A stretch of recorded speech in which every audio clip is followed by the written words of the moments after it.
No, don't do it. Hang on, 1 second. Hanging up my hoodie. Look at my belly. Helen, look at my belly. Look at that. Where's that come from? That's two lunches a day. 2 pizzas a day. Not full pizzas. I've got a fat belly. I used to be a skinny runt. I said runt.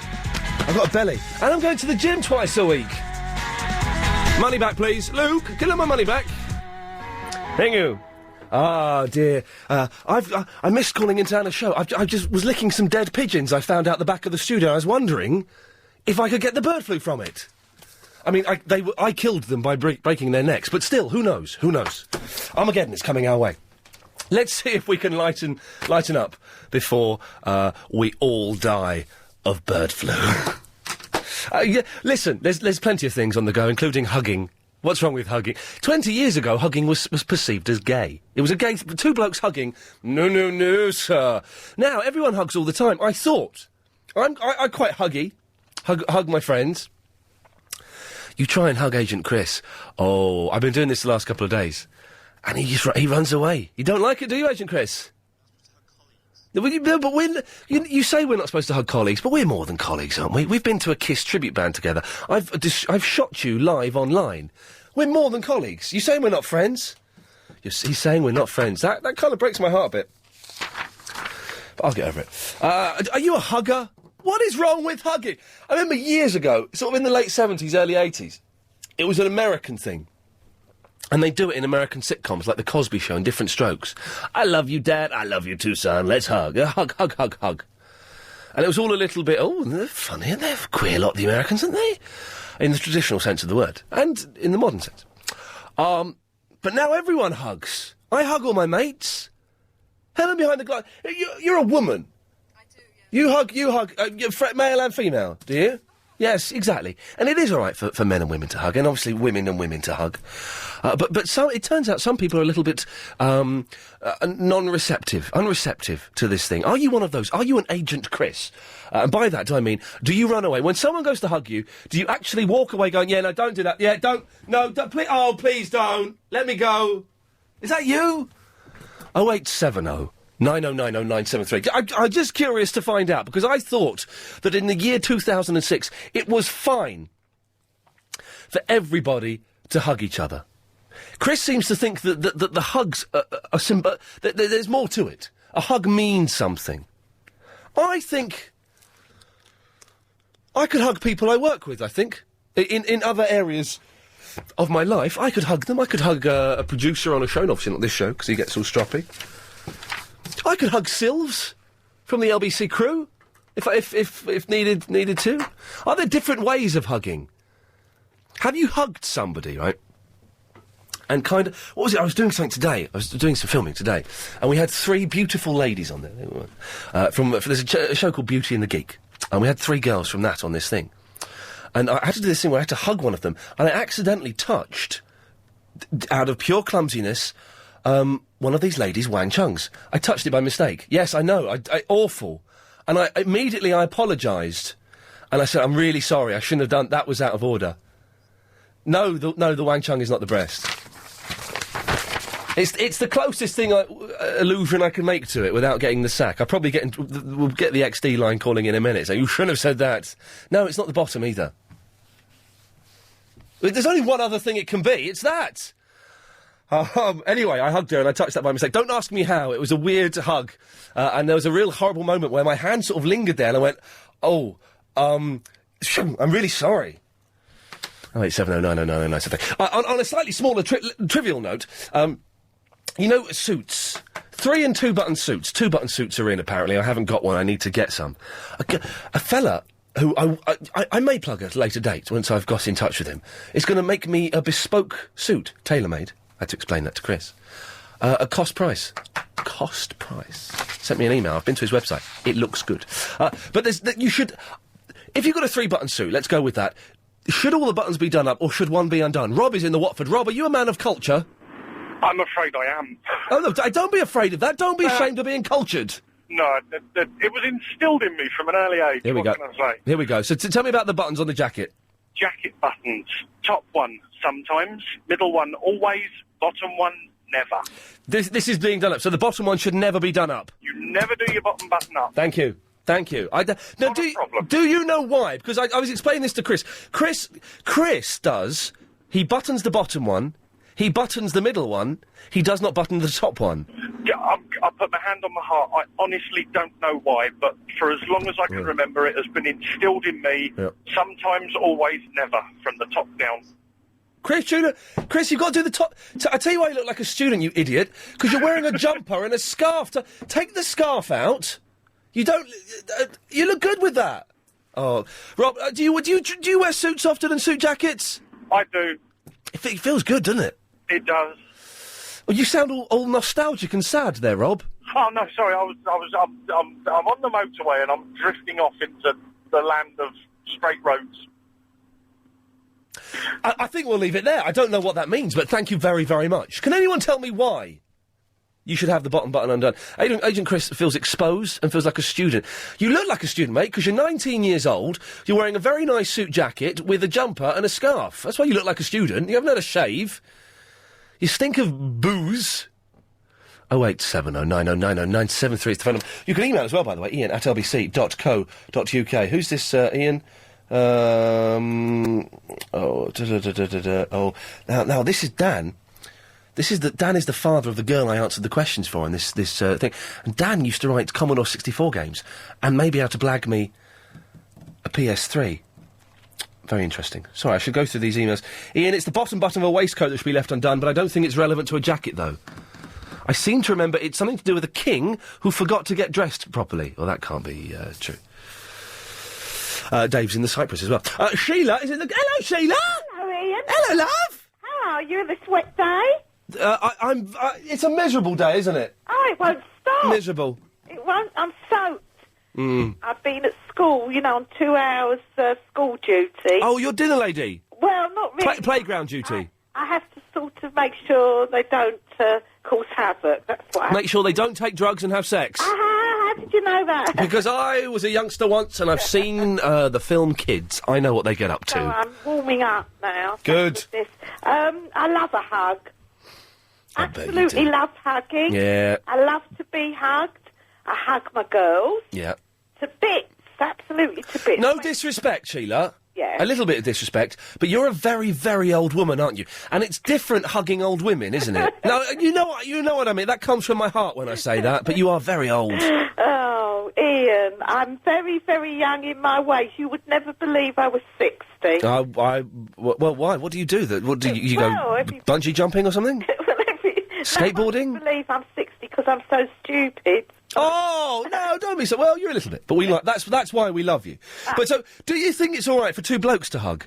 Yes, I can't see what's wrong with it. I was going to go on to say the kids at my school, 11 to 18-year-olds... Yes. They hug each other when they've left lessons. Oh, well, they're all experimenting, though, aren't they? They hug each other before they go back into lessons. Yes. I mean, a lot of people are very embarrassed about being hugged. Yeah. They they feel very uneasy. At what age? So you got 11 to 18-year-olds? 11 to 18. You may not see this if you're not there in the morning, but what age do they start getting embarrassed with their parents taking them to school, and then at what age do they stop being embarrassed? You know what I mean? Because I was, from about 12, I shouldn't think at the school I am that the parents actually take them to school. Rough place, is it? 11 years old, I shouldn't think they want to be taken to school. They want to go with their friends. But there's an age, isn't it, when you start not wanting to be seen in the same company as your parents, and I think it's round about 9 or 10 you get a bit fed up with it. Yeah. I know my girls didn't want me to take them to school, but I said, no, when you go to the big school from 11 years old, you can go with your friends. But up to then I did take When them. you're going to small school, you go with Mum. Well, yes, because where we lived was very quiet, and, I felt better if I took them and I knew that they were in the school. Yes, no, I know what you mean. A lot of whatever going on. Let's not finish that sentence. 08709090973. Thank you very much, Sheila. Time to get the latest on the roads and the trains from the Overseas Travel Centre and Joanne Webb. Still no access from the Thank you very much. Roger is in the Andover. Hi, Ian. Hello, Roger. How are you? Very... I'm getting fat, Roger, and it's upsetting me. You're getting fat? I've got a big pot belly. How can that be? You're so tall, you can't possibly get fat. Exactly. But this is what it's happening. Finally, at last, my mother's warning was coming true. Yeah, never mind. What can I do for you, Roger? The bottom button being unbuttoned, Yes. on the waistcoat and the coat, I thought was something to do with the Knights of the Round Table. What? So they could draw their swords as quick as they possibly could. But they didn't. In an emergency. They didn't wear suits. Oh, they did? I thought they wore armour. Well, yes, but when they weren't wearing their armour... Matt? Matt, are you listening to Roger? Yes, I am. Does that make any sense to you about Knights of the Round Table? Ham and jam and Spamalot, maybe? Yes, yes, we dance whenever we're able. Matt, what's your reckoning for why we have the bottom button undone? Well, I think it actually goes back to the courts of King Henry VIII. Being a rotund chap as he was, a lot of the suits that he was made, by the time they were made, he'd grown larger. Of course. So what happened was, when he wore the suits, he could never do the bottom button up because his gut was hanging out. Right. So, as was the nature back then, the courtiers, out of politeness and not wishing to incur the wrath of the monarch, used to leave their bottom buttons undone. And so the trend started. Matt, you've made this up, haven't you? No, I haven't. I'm a wealth of useless knowledge. Along the same lines as, did you know you can actually bury Stella Artois? What? That's true. The additives. It's poisonous. You cannot bury... I'm sure there are no poisons in Stella Artois, but you cannot bury... the beer? Yeah. You cannot bury Stella. What? Yeah, it's true. Roger, is Matt making any sense to you? No, that didn't make sense.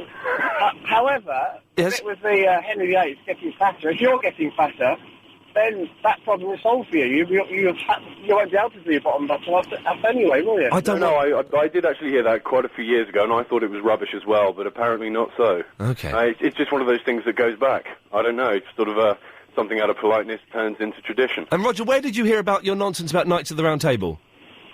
Oh, it was probably down the pub somewhere. Here we go. I suspect. Man down the pub. Roger, Matt, would you give each other a hug over the radio for me? Yeah, sure. Come in, man. Doing it now.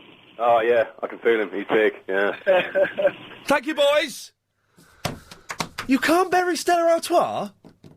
Of course, I'm sure there are no poisons in Stella Artois. I'm sure it's a very fine beer.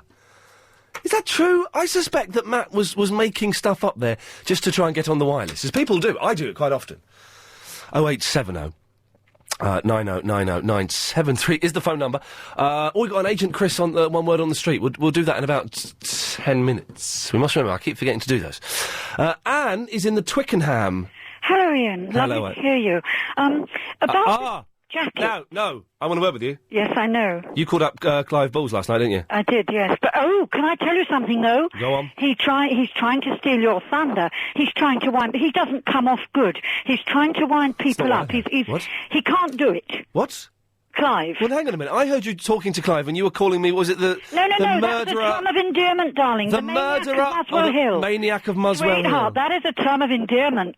Come on. It's great to be different, isn't it? Hey, listen, There's no other maniac of Muswell Hill. Shall we set our Lynn in Forest Gate trap early today? Shall we do it now? This is Lynn. Hang on. I want to say something about this, Ian Lee. Yes. You know, I admire him to accept that he really wants me in his show. I want her to call this show, Anne, and she's refused to do it so far. Amazing. I think Lynn is fantastic as well. Yeah. So every day we're going to set aside 17 seconds of radio time. We've got, surprisingly, 5 lines free. What the hell's that all about? My God. That's bad. I was going to talk about the button on the jacket. And I'm doing a little skit here. Do you want to wait a minute, love? Oh, sorry, dear. Good girl. Okay, so we're setting aside 17 seconds of the show per day where we're going to allow Lynn in the Forest Gate to call in. Lynn, if you're listening, 0870 9090 973. If any numbers that look like Lynn's call in, Chris, just whack them straight through. Here we go. Your time starts now, Lynn. Come on, Lynn. Come on, Lynn. Line 2, is that you, Lynn? Hello? Hello? Hello? Is that Lynn in Forest Gate? No. Okay, sorry. Let's carry on. No, she didn't call. Okay, we'll try again tomorrow. Disappointing. She wants to come on this show, Anne. I've heard her saying it on Clive's show. I've heard her mention you, yeah. I've heard her say that she wants to come on this show, but she doesn't want to upset Clivey, and Clivey's her man, and she should come on. Yes, he is trying to be you, though. He was different before. What? I mean, he's a lovely bloke, but he can't pull it off. No, Clive, no, what do you mean? If anything, I've stolen Clive's act. You can't... Have you? Well, no, you're an original, come on. No, listen, I'm an amalgamation of Danny Baker, Tommy Boyd and Clive Ball rolled into one lanky... Oh, right, yeah, there is a touch of Danny, probably. Yes, you see, they're all radio geniuses. Yeah, you're but right. Clive's one of the top 3 radio broadcasters I love in this all country. LBC, come on. I have to write to David Lloyd and praise you all. There are 2 rubbish presenters on this station. Who? Not allowed to say. You don't like... Oh, I'm not going to say, because I think they've all got something. Okay. If someone's knocking at the door, they can wait. Then go and get the door, Anne. No. I don't know. Go and get it. Son coming. Just a second, Go on. right.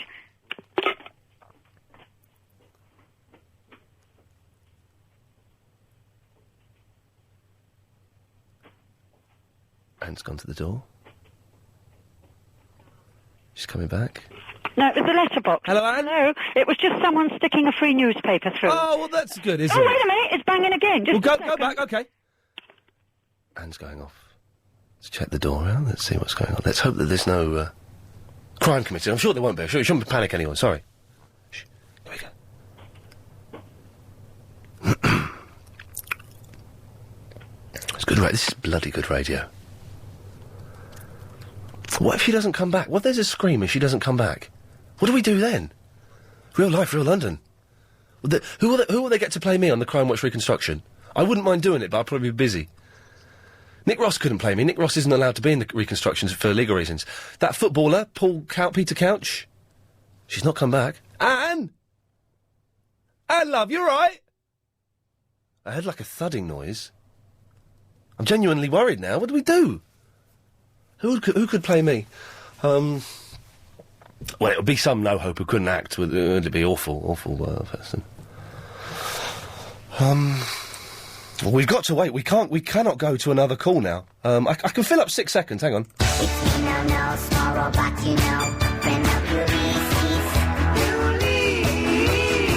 Hello, Anne? Oh. Dave? Yeah? Are you worried for Anne? Oh, look, I'll make sure she's all right. Well, no, but you're not with her, are you? No, I'm not. But one of my colleagues is probably knocking on her door trying to distract her because I want to get on the line. Oh, nice one. I see this is a distraction technique. Well, Dave, make your point, but we'll keep Anne's line open, just in case. Yeah, good one. Yeah. Better be safe than sorry. Well, yeah. By the way, hugging's fine. Hugging is fine. Been brought up with it. Yes. You know, a bit of connect. You know, us underworld chappies. We meet very often, and yes. when we do, hugging is all part of the bonding process. There's nothing... 1 second, Dave. Anne? No, OK, carry on, mate. If you're comfortable with your sexuality, and you've got nothing to hide, it's fine. Yeah, you know? Yep. You know? No, hugging is good. It's important. It's a good thing to hug. So Agent Chris is a weirdo for not wanting to hug? Well, I just think he's probably not totally comfortable with his sexuality, and he's not in touch with himself, I don't think. Yeah, that could explain. But, hang on. Anne? No, she's not back, sorry. I'm getting worried now. Well... She's been gone a couple of minutes. She's probably being sold to. She's bought a Hoover on the doorstep, hasn't she? Well, she may have been, but it started off as a flippant... She's gone. Now, that's worrying. The line's gone. Chris, can we call her back? Dave, stay there. We've lost Anne. Anne's disappeared. The line's gone dead. Oh, I'm worried now. I'm Gary. Yeah. Can we dial through to Anne? Are we dialing now? Can we all listen to see what's going on? Dave, we're just calling Anne up. Make sure she's all right. I'm getting worried. I'm genuinely getting worried now. Probably hugging her neighbour. It's a long hug, isn't it? Hello. Anne? Hello. Oh, I'm so sorry. Are you still alive? Yes. No, something happened. Are you all right? Someone nasty came to the door. I do beg your pardon. I had to deal with them. Anne, are you all right? Yeah, no, I'm fine. We were worried about you. You're very sweet. I heard it on the radio. Anne, I'm going to go to the news. Back in a second. Right, I think we can return to... Anne, are you there? Yes. Oh, I'm so sorry. We were worried about you. It's very, very kind of you. No, what happened was, first of all, someone put a newspaper through the door, and it was like almost knocking on the door. Yes, cheeky. And then there was a great big rat-a-tat-tat, and it turned out to be one of those people who wants to cut down your trees in your garden. What? But this one was a bit pikey-ish, and I was a little bit nervy. Yes. And I pretended I had a husband, and I said, I'm going to go and get my husband, and he'll come round and talk to you, and the bloke disappeared. Well, are you right? No, everything's all right? Yes, perfectly right. But I'm so sorry. What happened was as well, Yes. I pressed the wrong button on the telephone and I think it switched it off. Silly sod. So you may have been trying to phone back. We thought you'd been murdered. Oh, don't, please. No, don't. We were worried. You're very fine. kind. Everything's fine. Okay, good. Now... It's a very boring call, actually, after all that. No, dear. I was going to talk about the buttons on a man's jacket. Yes. I kind of half agree that it might be historical. I don't think about Henry VIII. I don't think they wore button jackets. They sort of wore tunics. But I think it was more... I'm not sure if it's decency or the look of how the jacket hangs. Yes. But... I'm being very delicate here, yes.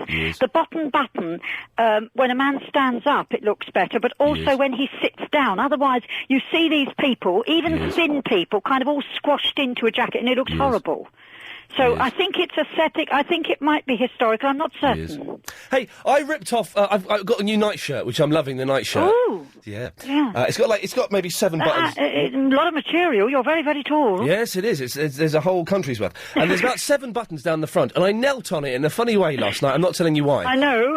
And the bottom button came off. Yes. Now, I don't know how to sew a button. This is going to sound... People are going to hate me. I don't know how to sew a button on. Yeah. Can you tell me? Right. Funnily enough, I taught my son before he went to the army. But I can pass it through. I don't know how you tie it off. Okay, well, first of all, right, is it white? Okay, white cotton in a needle. Yes. Double. Yes. And then you can put a knot on the end or not. It doesn't matter. Knot or not? No, I beg your pardon. All right, put a little knot at the end of the cotton. Knot. The 2 bits, okay? Yes. Now, go... Oh, excuse me. Take the needle, start from Yes. the... what do you call it? The, what do you call it? I'm so sorry. I've been speaking Spanish all morning and I'm confused. Really? Yeah. I lived in Spain for 10 years, 30 years ago. Yeah. And I have foreign is friends. Unbelievable! No, we've all got hidden talents here, haven't we? No, but honestly, my English is funny. I can think of the Spanish word. The reverse, there we go. The reverse of the nightshirt. Start from underneath so that you put the needle through into the space where the button's going to be. You're joking. You're kidding me, you know. You probably know. You are such a wind-up merchant. Really? Anyway, but I'm doing it here in the mid-air. And then, if the button has 2 holes or 4, it doesn't really matter. Put the needle through one of the holes and then pull it through so that the knot kind of just stays the other side. That is unbelievable! And then you put the needle back down through the second hole, and you repeat this process a few times, in and out, right? And then, at the end, you come up, I think it's called the shank, where the button and the material, there's a tiny space, and you go round and round and round with the cotton. And then you go back down into the material, and you fasten off. You do it with a knot or quite a lot of stitches, like that. I haven't described it very well, but I know what I'm talking. I like sewing. I'll sew it for you if you like. That is unbelievable! Send it to me, and I'll sew it. That's it. You're joking. No.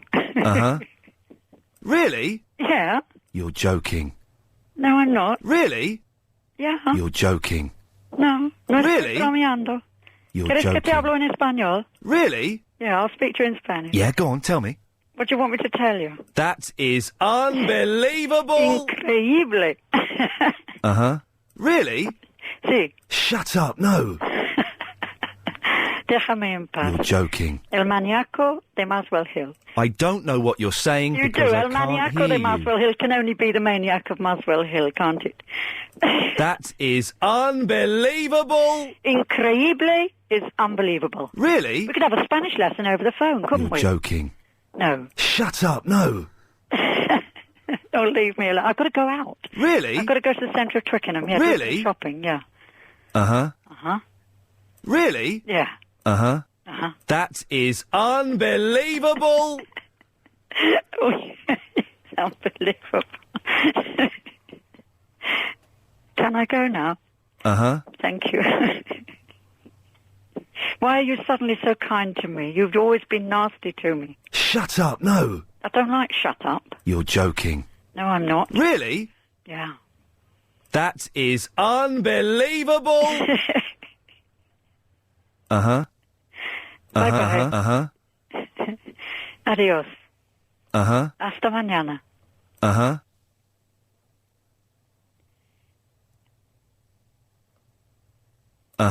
I've just heard myself on the radio. All right, now listen to me. What are you doing tomorrow? What's the programme tomorrow going to be about? This sentence I'm saying now, we pre-recorded at 9:30. Did you? I can't actually hear what you're saying because this is a pre-recorded bit. We don't know what this is going to be played in with. I don't know. I never know when to believe you and when not to believe you. Do you know Your that I'm mum not really deserves here? a medal. Well, when we were pre-recording this bit earlier on, I thought you'd say that. I know, because I'm a mum. I don't know what you're saying because I can't hear you. You can. Yes, you can. I don't know what you're saying because I can't hear you. You can. I don't know what you're saying because I can't hear you. This sentence I'm saying now, we pre-recorded at 9:30. Maybe. Uh-huh. I don't know. Really? Yeah. Shut up, no. Really, yeah. Really? Shut up. No. Shut up, no. Unbelievable. That is unbelievable! Oh, let me go, please. I've got to go out. It's nearly 4:45. Uh-huh. Yeah. Uh-huh. You're wasting time. People are going to get bored. Come on. Uh-huh. I'm going to come up to Muswell Hill. Really? Well, I'm going next week because I'm going to see my daughter. She lives in Fortis Green Road. Uh-huh. Yeah. You're joking. No. Uh-huh. Uh-huh. Are you still there? Uh-huh. Good.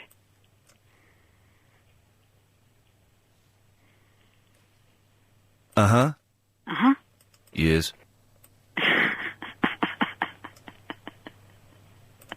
Oh, please let me go.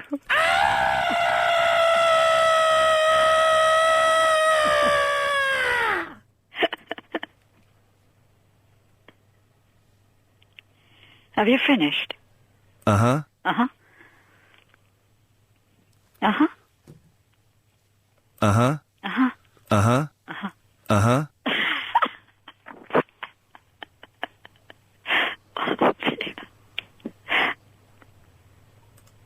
Hey, ho, ho! Have you finished?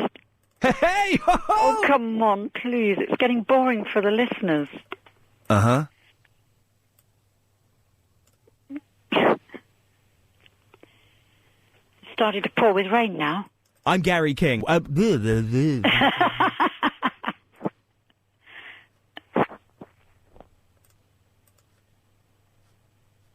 Yeah, go on, tell me. What? Oh, are you back? Uh-huh. Uh-huh.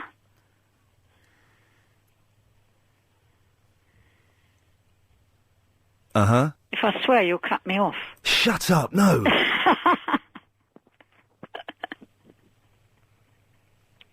Oh, it's teeming down now. That is unbelievable! No, it's not. It's London in March. Hello? Hello? Hi. Who's that? That is unbelievable! Hello? Hello? How are you? Very well, thank you. How are you? I'm good. Good. And how's your day? Not bad, not bad. Well, it hasn't really begun yet. I've been busy this morning. Right. But I'm going out in a second, yeah. Really? What, you got a big date? No, I'm going to a party tonight, but someone's birthday party in the Fox in Twickenham. Oh, wow. Is it a surprise? No, it won't be a surprise. The old crowd will be there. Oh, they will, is it? Not my birthday, it's someone else's, yeah. So are you meeting anyone special? 2 or 3 special, 2 or 3 good friends. Oh, actually, I do have a special friend coming round at 6, yes. That is unbelievable! Really? Yeah. Am I invited? What? Can I come? Oh, you? Well, I've told you where it is. It's the Fox in Twickenham. Oh, the Fox Inn? Is that a pub? No, it's called the Fox in the Fox. Twickenham. Church, nice pub. I have many foxes at my house at night. We have a lot of foxes, yeah, because a park's near me, and we hear foxes, and also they cross the road. Oh, so does that mean that it's going to be like a foxy party? It could be some foxy ladies there. Oh, I like it. Oh, that is unbelievable. It is, isn't it? Yeah. Well, it's not unbelievable for Twickenham, no, because Eel Pie Island's just across the road. Right. And that's always been a foxy venue. Really? So is it going on late, or is it an early... No, I'm not going to stay too late, because I've got to get up early in the morning. Oh, right. I've got to be busy this weekend. Oh, you are? Yeah, I'm coming up to Portobello on Saturday. I might pop by Bramley Road, LBC's place. Have you got a secret admirer in Portobello or something? No, my grandparents came from that area, my mother's side, and I like the area very much. Oh, right. I go to Le Tagine, the couscous place at the top of Portobello Road. No, it's very simple but marvellous. Lovely Moroccan food. Say the name again? Le Tagine. That sounds posh. No, it's not. Hassan, in fact, it's not at all, but he's just opened another one in Ballon. It's time to get the latest on the roads and the trains from the LBC Travel Centre and Joanne Webb. On the A2, heading out of the year. This is a weird email. We get a lot of complaints emails. If you want to see some of them, you can go to iainlee.co.uk where there's a stack there. The more obscene ones I've posted there. This is a strange one from Jackie Taylor. I'll put it into a grammatically correct sentence for her just to save her blushes. Iain, you are so... Oh my God is the subject. Oh my God, you are so patronising. Turning you on at 3 is so boring. See you at 5. Hey! So she's going to come in at some point. She actually says, turning you on at 3 in so boring. I don't know what that means. 0870 9090 973. Coming up in a minute, we'll have Agent Chris's one word on the street. We're talking about buttons. Do you know, I wasn't listening when... What? Hello? Hello? Hello? Oh, you're talking to me now? Yes, well, I'm sorry, I was talking to the listener, then suddenly I heard what sounded like a cowboy and Indian film. Oh, no, that's my baby next to me. I see, I'm sorry. I wish I'd listened to how I'd sewed up that button, because I do genuinely need to know how to do it. Well, I'm a visiting bespoke tailor, you see, so I get people calling me across London to actually sew on buttons. You what? Oh, you visit places just to sew on buttons? Well, no, I'm actually a visiting tailor, so I'm, like you're getting a suit made, you're buying a bespoke suit. Yes. I'm a visiting bespoke tailor, you think. Can you make me a free one? Not a free one. Oh, I could if you really plugged my company, you see. But, how about, okay, what little would I have to do to get it for cost price? For cost price? Yeah. You just have to say the name of my company. I can do that. There you go, it's Morton's. Yeah. Morton's Tailoring. Yeah, it's illegal, but I've done it now, so I might as well get the cost price suit. And you can find me on yell.com. Oh, okay, fine. Well, I seriously want a nice suit. Anyway, yes. Enough of the advertising. It's what it adds is the person who phoned in earlier. It's not Henry VIII. No. Because he didn't wear waistcoats. This is the reason we have the bottom button undone. Yeah, the doublet and hose he wore, so it's nothing to do with his buttons thing. No, what it was the Prince Regent. Was a big fat old prince. You know, when the person said, Beau Brummel goes, is this your fat friend? And he was talking about the Prince Regent. What the hell are you talking about, you posh historian? No, the Prince Regent was this big fat prince. When? He was the one with the mad dad. When? I don't know. You're assuming I have a basic grasp of British history. I know nothing. George's, I don't know, the madness of King George, his son. Oh, that fella. Oh, the one on the guy from Yes Minister. The one on Blackadder. Right, yes. Now you know what I'm talking about. Hugh Laurie. Hugh Laurie. The Prince Regent. Yes. The Vicky on the Prince Regent on that. He actually was really fat, and what he did was he used to get fat and undo his bottom buttons on his waistcoat. Yes. Like that. Yes. And that is where all his courtiers started doing it. Are you sure it's not? I think it's just because it hangs better if you don't have the third button done up. No. Yes. This is on his waistcoats. Now, people then adopted it into jackets. Because they didn't know and understand why originally it was done on a waistcoat. Right. And now people do it. I'll tell you, they're very sad. Yeah. You know where they have real buttons on their cuffs? Yes. You will have real buttons if you have a bespoke suit. Yes. And now people leave one button undone. I've seen that. That looks awful. And I think they have a real... I can't find it, but it sounded banker. Yes. Well, you virtually said it. Yes. And I'm a tailor, and they go, look what I do, and I just want to go, oh dear. Shame on you, Lucy. I want my cost price suit, please, as I have broken the broadcasting law for you, and the law of common decency. Now you may know we're under a bit of pressure here. We've got 6 months to get the listening figures up, or we're out. Henry Kelly's back, and if I'm lucky, I'll replace Andy Crane. If I'm lucky, otherwise. That's it. It's off to Boise FM, the pirate radio station in Walthamstow. So we're trying, in a way, to increase the listeners and to make the show... maybe we were wrong. Maybe we're being too flippant about things. Maybe we do need to be a little bit more newsy. I could be wrong. And we know we've had a lot of complaints that we don't cover enough news and topical subjects. Well, one way we've got around this is by sending Agent Chris, my Welsh producer. He is Welsh, despite the fact he's lost his Welsh accent. Sending him out to talk about a topical subject and getting people to talk about that subject in one word only. It's his one word on the street. Chris, what was the subject today?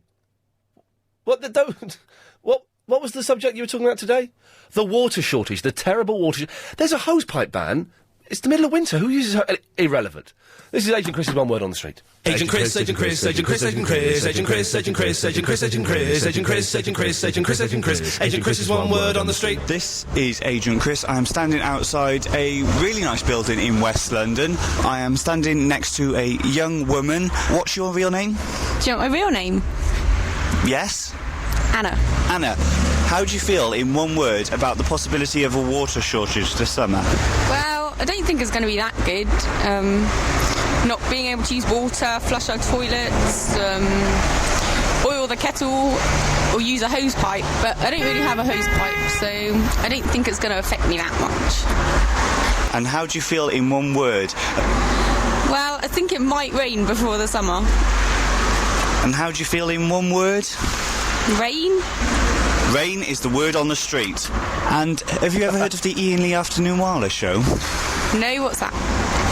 Oh. Agent Chris, Agent Chris, Agent Chris, Agent Chris, Agent Chris, Agent Chris, Agent Chris, Agent Chris, Agent Chris, Agent Chris, Agent Chris, Agent Chris, Agent Chris is one word on the street. I haven't heard that before. That's excellent. That's your best yet, sir. Keep going like that, and you'll win yourself a blank audio cassette, C90. Oh yeah. Oh, yeah. Andre's emailed in. Ian, why do you suddenly have a really boring part of your show, like at 3:45 today? Why? That's the travel news. It has to be there contractually. I tried to get rid of it, like I did with the show business and with the roving reporter and with the sport. But no, they wouldn't let me get rid of that bit. And in some ways it's good, because it means I get to speak to Joanne Webb, at least 12 times a day or something, I don't know. You can email if you want, Iain, IAIN, @lbc.co.uk. Or you can give us a call. We're talking about buttons for some reason. We may have exhausted the button conversation. And do you hug your mates? Is it all right? 0870 9090 973. Just a few... Yeah. Paul's in the Ladbroke Grove. Hello, Paul. Good afternoon, sir. Good day, sir. Yeah, I'm getting fat. I'm worried I've got a big pot belly all of a sudden. After all that boxercising? Yeah, I know. I'm seeing Luke tomorrow at 8. I'm going to ask if I can get a refund, because that's obscene. That's exactly what I was going to say to you. I was going to say, either get him to give your money back, if not, beat him up and have a fight. If you win, he doesn't have to pay you back. If you lose, his training is rubbish. There's the proof. He's got to give you all your money back. The thing is, Paul, he's going to be the 7 bells of LBC. What we did on Monday at the boxercise for the first time, I didn't realise that. I thought boxerising was punching. Yeah. Oh, there's going to be kicks in it. I'm going to be kicking. I did a thing. I'm going to stand up and do this, right? He has these 2 pads on his hands. And I had to be in my boxing stance. I don't know why I'm standing up. It's easier to describe. And I had to reach out, grab his 2 hands, okay, my hands above there, and then bring up my knee and slap it in the pads as though I was bringing a man's skull down on my knee and cracking it open because he'd looked at my bird. It was such a sexy feeling, Paul. Did you make a good sound when you did it? When I did it properly, it was a whack. Have that, boy. Oh, I felt like, for the first time since I was 17, I felt like a man. That sounds very manly. Very manly indeed. Paul, what can I do for you? A couple of things quickly. Yes. Firstly, your button, get Fifi to sew it on. Yes, well, she's not very good at the sewing either.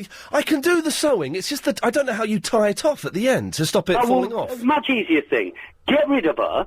Yes. Get the woman in with the platform trainers, with the stiletto trainers. Oh, you're talking about Anne, aren't you? Yeah. Not the Anne we had earlier. And ask her to do your buttons. Anne was the other day who was, Helen has to leave the room when Anne calls in because she finds it slightly patronising, obnoxious and offensive. And she's right, she's all those things. She secretly likes it. Yeah.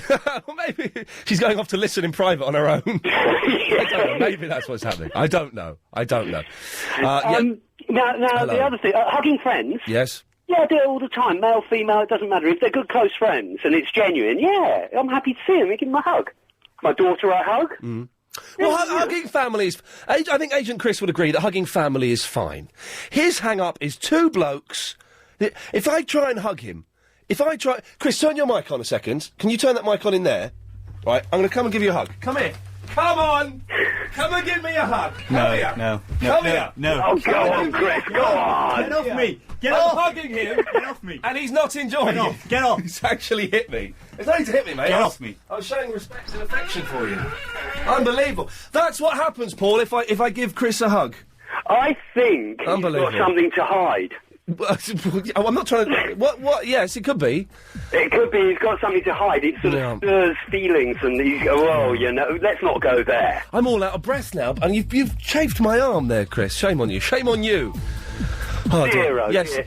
Now, the other thing, quickly... Yeah, you got 25 seconds. Right, two really brief things. Does anyone out there know how to... could they burn me a copy of a DVD? I own the copyright, so I can give it away on LBC. Right. The other thing, I'm offering a reward to Lynn to phone in. It's going to go down one donut every day that she doesn't ring in. There is a plate of 15 donuts ready for when Lynn... You, Paul, are a very, very naughty man. It is pouring down out there. Really dark. Which is kind of quite exciting. I like that. It means I get a free car wash, which has got to be good for the environment. Or something, I don't know. It's nearly the weekend. Let's wait for the music to stop and then we'll have a chat because Agent Chris isn't here. Helen and I can have a... Here we go. Thank you. Helen behind the glass. We've not been playing the Happy Days music on Fridays for various reasons. Is that reason still... I've not heard that reason for a long time. Maybe we could try and sneak in the Happy Days tomorrow and see how much trouble we get in for doing that. Let's try, because there is a reason that I can't mention why we've had to stop that music, but I've not heard that reason for quite some time. We'll see what happens. We'll sneak it in. Don't tell Chris, though. He don't need to know. He's only the producer. 0870 9090 973 is the phone number. I think we've exhausted buttons. Thank you. Unless someone can tell me in an interesting, amusing, youthful, hip way how to sew on a button, I think we can kind of leave it there. I just don't know how you tie it off at the end. I'm such an idiot. Such a member of the throwaway generation. The button came off. I've had this nightshirt for 1 week. £42 from Selfridges. Nice. It's not that nice. It's all right. And button came off last night, and I thought, I'm going to get a new one. Isn't that bad? Isn't that bad? I'm not going to. I'm not like that anymore. Maybe I was like that a few years ago. I'm not like that now. But for a second, I thought, I'm going to get a new one. No, sir. No. Oh, dear, look at line 6. We're talking about hugging your friends. We may get on to talking about partners' friends that you don't get on with. We may talk about that. We'll see. The phones have gone mental, so let's see what some of these want. Leah is in the Farnham in Surrey. Hello, Leah. Hi. Hey, Leah, how's it going? I'm cool. Nice one. How are you? Yeah. You're a very interesting person. Really? Yeah. That's a very kind thing to say. I know, I'm a very kind person. You are. Do you know we get some nasty things said about me? If you go to iainlee.co.uk, there's no money involved in it for me, so you can have a look at that. And if you go to the, there's a page somewhere where there's all the emails that people have sent me. So all the nasty emails that people have sent me. I warn you, it's full of bad language, so maybe you shouldn't go, actually. It's very rude, some of the things these people say to me. I don't know. Well, I have heard a lot of rude things, so, you know, I'm not that innocent. OK, well, this is... Do you know the strongest swear word in the world? That one? No. Oh, well, in that case, don't go to that page then, because you'll learn it, and I don't want you to. You should leave that... Anyway, let's move on. I shouldn't be having this discussion with you. I could probably get in trouble. Leah, what can I do for you? I was just about to say about the hugging thing. Yes. Well, in primary school, Yes. it used to be, like, really weird if you hugged your friends. It's Yeah. like, don't touch me. But then when I moved into secondary school, everybody hugged, and it was so weird to hug me, and I'm like, it would go away. So I just used to pat them on the back. And were there like the boys hugging each other? No, my parents sent me to an all-girls school. Oh, right, okay. I know, but I moved school now, so I'm going to a mixed school. Nice one, come on! I know. What are you looking... So, did you hate it in an all-girls school? Yes. I like my friends, but, you know, it was so boring. That must be boring. You've got to... When you're a teenager, you want to hang out with members of the opposite sex. Not for mucky reasons, necessarily, but you want to know what it's like to hang out with boys. Yeah, as friends. Of course. Sorry, my parents are listening. Oh, are they? Yeah. Yeah, as friends. I genuinely don't mean anything sexual in this at all. But I would have been, I would have suffered a lot if I'd not been to a mixed school where I could have hung out with. I didn't get to speak to many girls as it was, so it would have been even harder work if I'd been in an all boys school. It would have been awful. Why, were you a loser? No, not a loser as such. Oh, sorry, I'm not gonna. I'm just got the thing. Not a loser as such, but I was a bit of a geek. All right. I'm a loser, but, it's cool to be a loser these days. Is it cool to be a loser? Well, since Beck had the hit record with Loser, it's cool. You don't know who I'm talking about, do you? No. That's how old I am now. Beck is out of touch. But are geeks, have they become cool yet? No. Okay, well then, one day that revolution will happen, my friends, and when it does, you're all going to be crying. You good-looking, rich, handsome boys that have got girls and stuff. You're going to be upset when we... Richard's in the Crawley. Hi. Hey. Hello. You. Hey, I think I must be the only person who's phoned in who actually agrees with you about hugging. Before we do that, can I just play this?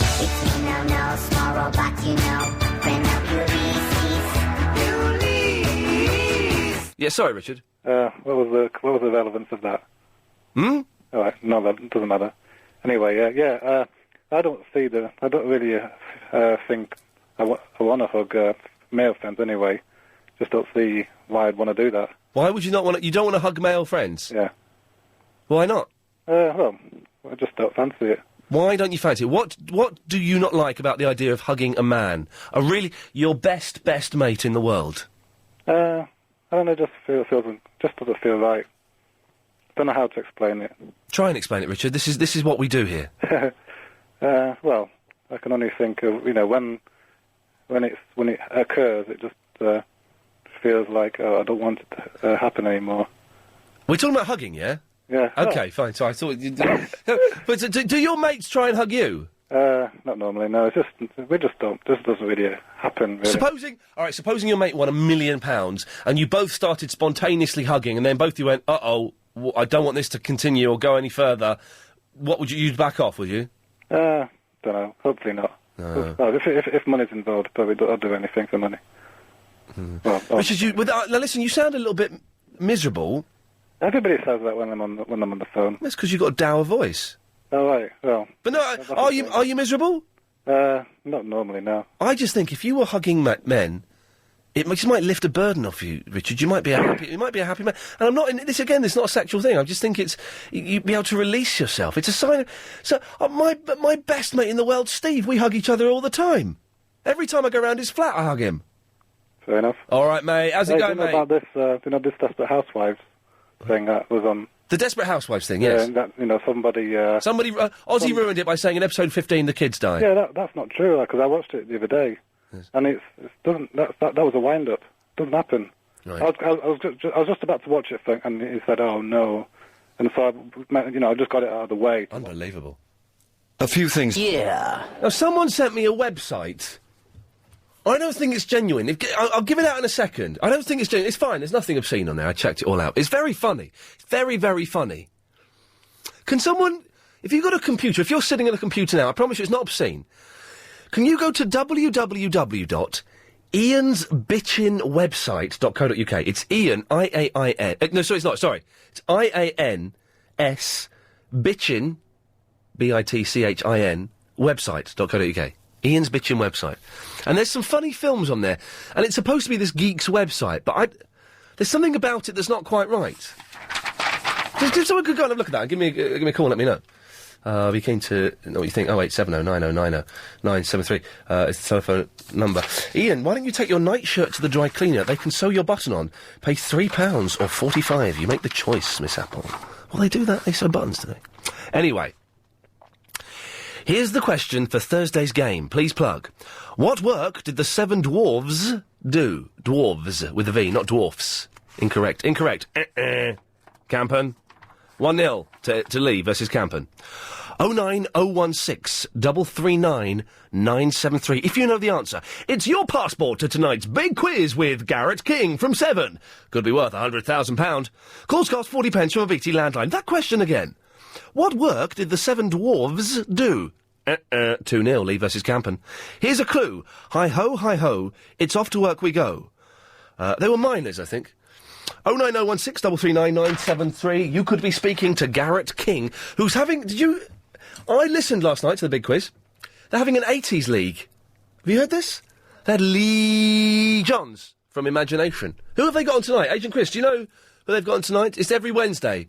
You know they're going to get Carol Decker, and that's good because she's hot. Who else could they have from 80s? They'll have David Van Day from Dollar. Chris, are we getting Peter Tork and Michael Nesmith from the Monkees in? He's just looking on his computer. Is that going to happen? Maybe. Maybe. 2 of the Monkees. Mike is in the Trent. Who? Hello? Hello, no, that's Tring. The train? No, Tring. Here in Hertfordshire. There's no such place as Trent, is there? Well, maybe there is. Let me have a little look on the internet to see if there is a place called... No, Tring. Called what? Tring. T-R-I-N-G. I'm just typing in Trent. No, not Trent. No, Tring. no, I know. I'm just typing in Trent. Oh, Trent. Okay. No, Trent. Oh, Trent. I'm typing in Trent. I've never heard of that. Well, neither have I, so I'm typing it in. Oh, that's good. No, nothing's come up. No. So, you're in Tring, though? Tring, yeah. Excellent. For sure. Okay. I just phoned out because I wanted a little chat, because people say that my accent's really funny around here. Do you find my accent funny? Really? What the hell happened there? Oh, I'm on the Spaceship Enterprise, I think. No, it's, that's a police car. Either he's taken drugs or I have. One of us has taken drugs, and they're strong ones. It's not me because I'm driving, you see. No, of course. No. Anyway, what I was saying is, do you think my accent's funny? No. Oh, that's good. I think it's quite, sexy. Because I've got a friend at work called Andrew, and he calls me a carrot cruncher. Why does he call you that? Because he reckons I come from the West Country. You don't. Yours is kind of like a Berkshire accent, isn't it?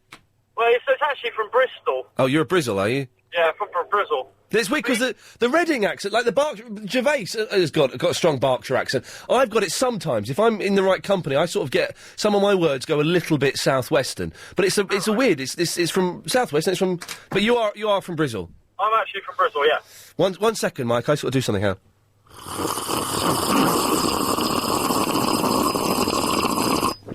Oh yeah. Is that a nice cup of coffee? It's a cup of tea. Back on the caffeine the way God wanted us to be, Mike. That's good. Yeah. So do you get bullied for having a silly accent? I do by all my colleagues at work. They all call me Carrot Head and Carrot Cruncher. And what do they sound like? Oh, they all sound like people from EastEnders, because everyone does round here. No, I think it's a nice accent. I like the way you round off your words, EastEnders. I like that. No, you're starting to take the mickey. No, I'm not. I'm just doing it to emphasise a point. Well, I think, Mike, I think you're just paranoid. I think you've got a chip on your shoulder. Do you reckon it's because everyone takes the mickey out of me? No. Maybe that's happened. No, because I wasn't taking the mickey out of you then, but you thought that I was. So I did think you were, yeah. So, yeah, but I wasn't. I was using it to emphasise a point. So I think that you're just a little bit paranoid and you need to chill out, my friend. It may be so, yeah. Yeah. Oh, I've got to say, it's a great show. I first started listening yesterday after my friend Andrew told me to tune in. Lovely. And yesterday was quite a bizarre day for you, apparently. It was we had a lot of weird people calling in. It's been a little bit more normal today. Yeah, like people like Tracy. There was all these blokes phoning in, like pretending to be Tracy for some reason. That was weird, wasn't it? I know. Yeah. What's that all about? Mike, I just don't know. But thank you for calling. Call again. Weird voice, wasn't it? Maxine's in the Greys. Hello. Hello. Hello. I'm from Berkshire. Do I sound like a carrot cruncher to you? A little bit. I can get a hint of it, yeah. Really? When you said really. Oh, no. I always thought I sounded sort of, like, nice. But I don't. The way you said like, that came to... No, it does. I think it's a nice accent. It's weird. Some people have it more than others. Like I was saying, Gervais is from Reading, and he sounds like he's from the southwest. It's stronger in Reading, I think, than in other places. But I was in Slough, and it's kind of...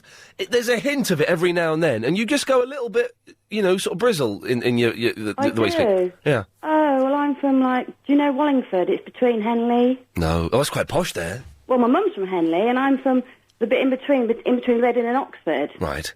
Why are you So telling I thought, me this? I must ring you. And There you go. When you said that, oh, I must tell you, that was it. That was the accent. Oh, no. No, don't feel bad. Oh, I thought I sounded nice like you. Because you sound lovely. Because I have trained myself to speak proper. But sometimes, you know, if I'm in the right company or I get excited, it comes out a little bit. If you get excited. If I get excited, it comes out. It does. It comes out. Yes. Are you flirting with me, Maxine? Yeah. Shame on you. I've got to go to Dr. Marcus. Oh, well, you have a good one. And you, take care. Bye-bye. Dr. Marcus, sir. Yeah, perhaps today you can actually listen to what I have to say. Are you going to tell me where that reggae music comes from? Right, now there's a difference. My name is Carl. Yeah, okay, yeah, very funny. We've only got 50 seconds, Dr. Marcus. Okay, well, just sit there and listen. Don't wait until I've finished in silence, just waiting for something clever to say, all right? Oh, let's see what I've got on my pre-selected stations, will we? Yeah, the music of Africa. Yeah. You're on a one-way ticket to Palookaville, my friend. What station is that, Marcus? What station? Not telling. Tell me what station that is. Goodbye, Ian. Tell me what station that is. Goodbye. What station is that? He's weird, isn't he? Call him back, quickly. Call him back. Quickly. We only got, Oh, no, do it after these ads. I'm not having that. I'm not going to have someone phone up and bully me. Live, we'll call him back in a minute. He won't know we're going to do it because he's listening to something else. 0870 909 973. We'll call Dr. Marcus after this.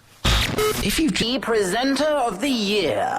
Hello, Dr. Marcus, you're on the air again. I'm not going to let you call in and just be rude to me, play some excellent reggae music, then hang up without telling me what that station is.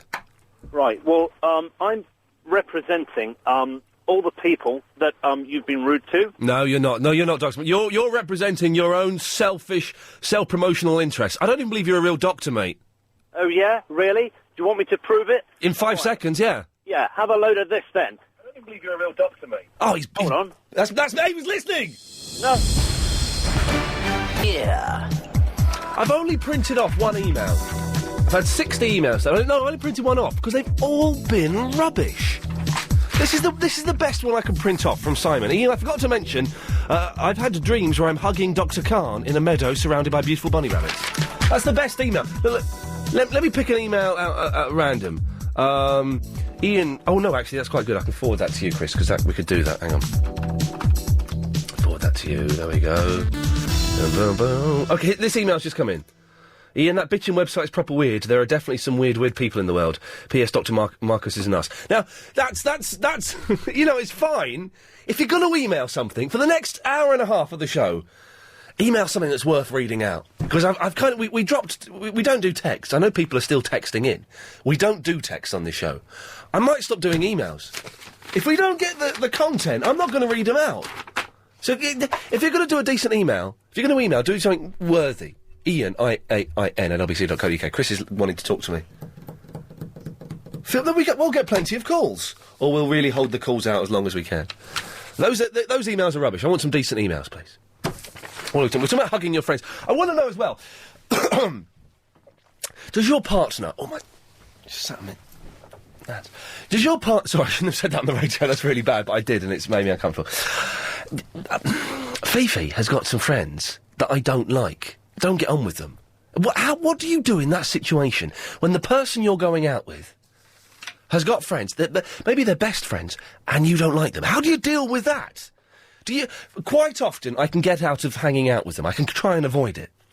But do you have to pretend that you do like them? I once made the fatal error. Fifi asked me about this friend of hers who I don't like.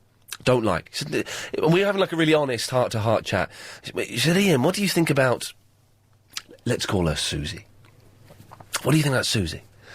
I said, well, honestly? She goes, yeah, be honest. I said, well, I think she's an arrogant, self-obsessed, obnoxious, unfunny idiot. Being honest, wrong thing to say. It was her best mate. Of course it's the wrong thing to say, you idiot. She went mental. Didn't talk to me for 2 days. What...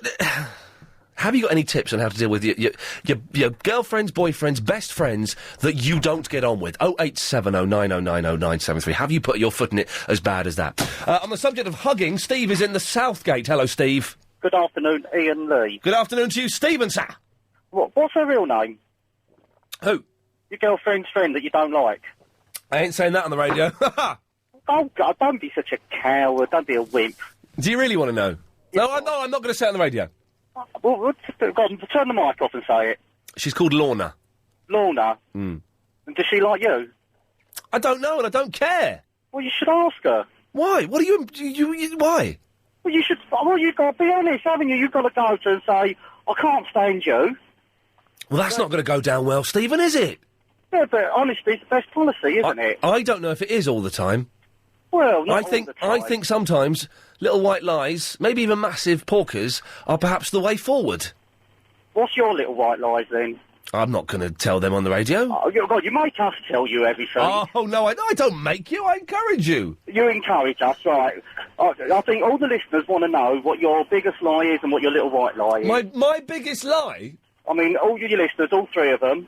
Yeah. What my biggest lie in what context? Well, any context.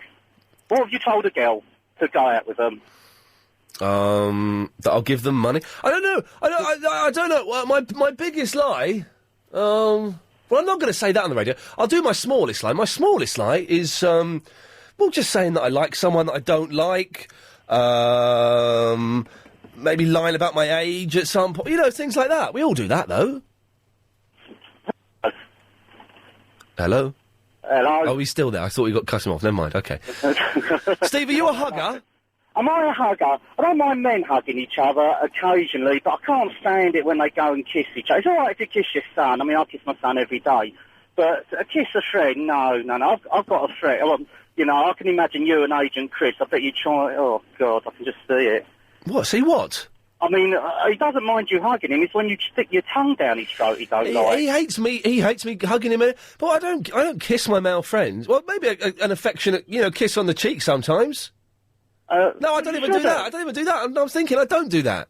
Well, you shouldn't do that. I don't do it. So when you meet a male friend, you hug them. I mean, I hug a male like at football. If we score a goal and the bloke next to me... Football is the gayest sport in the world. You hug a complete stranger because a man has got a ball in a tiny net.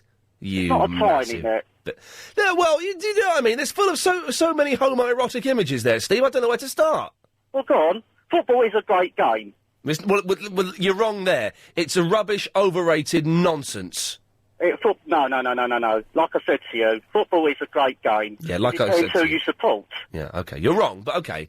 And so you would hug a strange man because a millionaire kicked a bit of leather into a net? Yes. And that's not gay? No. No. Of course it's not gay. Not gay, Steve. No. No, but you come in and hug Agent Chris. Yes. And that's not gay. No, because I'm saying I care for you, mate. I care for what I appreciate the work you do for me, and I hope you don't die. You said that he's rubbish. When he's not in, you say you're pleased. Well, I'm trying to encourage. Of course, he's rubbish, but I'm trying to. I've said that now. Don't cry. Don't cry.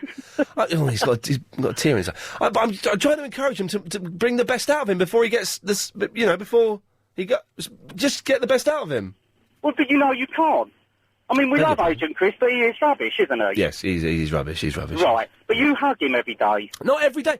This has only just started the last few days, and he won't. He doesn't let me hug him. He hates it. Well, you said the other day... He goes all stiff. You said the other... Well, the minute you see him, tense. You stick a finger up at him. Oh God! So please be careful where we're going with this. Yes, I do. That's another sign of affection. When I walk up the stairs, he can see me coming up the stairs. I flip the bird at him. I'm doing it now. Right, and then you hug him. No, because Steve, are you listening to a word I'm saying? Of course I'm mental. Listen to this rubbish. I didn't even. What? I just said. I didn't. Shut up. I'm bloody angry with you, Steve. Shut up. I just said. Shut up. I just said, are you listening to a word I said? You replied, yes, of course I'm mental. I didn't use the word... You're not listening to me, Steve. I've only started trying to hug Chris in the last 2 days. He doesn't let me do it. Am I allowed to talk, or I've got to shut up? I don't know. Have you listened to Tell me the sentence I just told you. Repeat it to me. You said that I said that, of course I listened to you, and I'm mental, and you've only been hugging Agent Chris in the last few days. That was half of it. Yeah, well, the other half was rubbish. Make your point, Steve, then get lost. Right. I want to know what radio station Dr. Marcus listens to today. That just sounds ever so good. It did sound good, didn't it? Good reggae. I like a bit of reggae. Yeah, really. I like reggae. I like reggae. Good bit of reggae. Bob Marley. Can you play a bit of Bob Marley? Do you know, I can play a bit of Bob Marley, actually. Hang on a second. Let's hear a bit of Bob Marley. It's funny you should say that. Where's my Bob Jamming. Marley? Hang on. Give me a second. Oh, Chris, where did you put that Bob Marley file I gave you today? On music radio, you say Bob Marley and bang, it's on. Here we go. What Bob Marley track do you want? I've got a Bob Marley album here. Jamming. Okay, do you want to announce it? Would you like to announce it? You announce it, Steve. I'll announce it. And next we've got Bob Marley and the Wailers with Jamming. Yeah. Those Marks and Spencer adverts are getting very sexy. Look at that. That's incredible.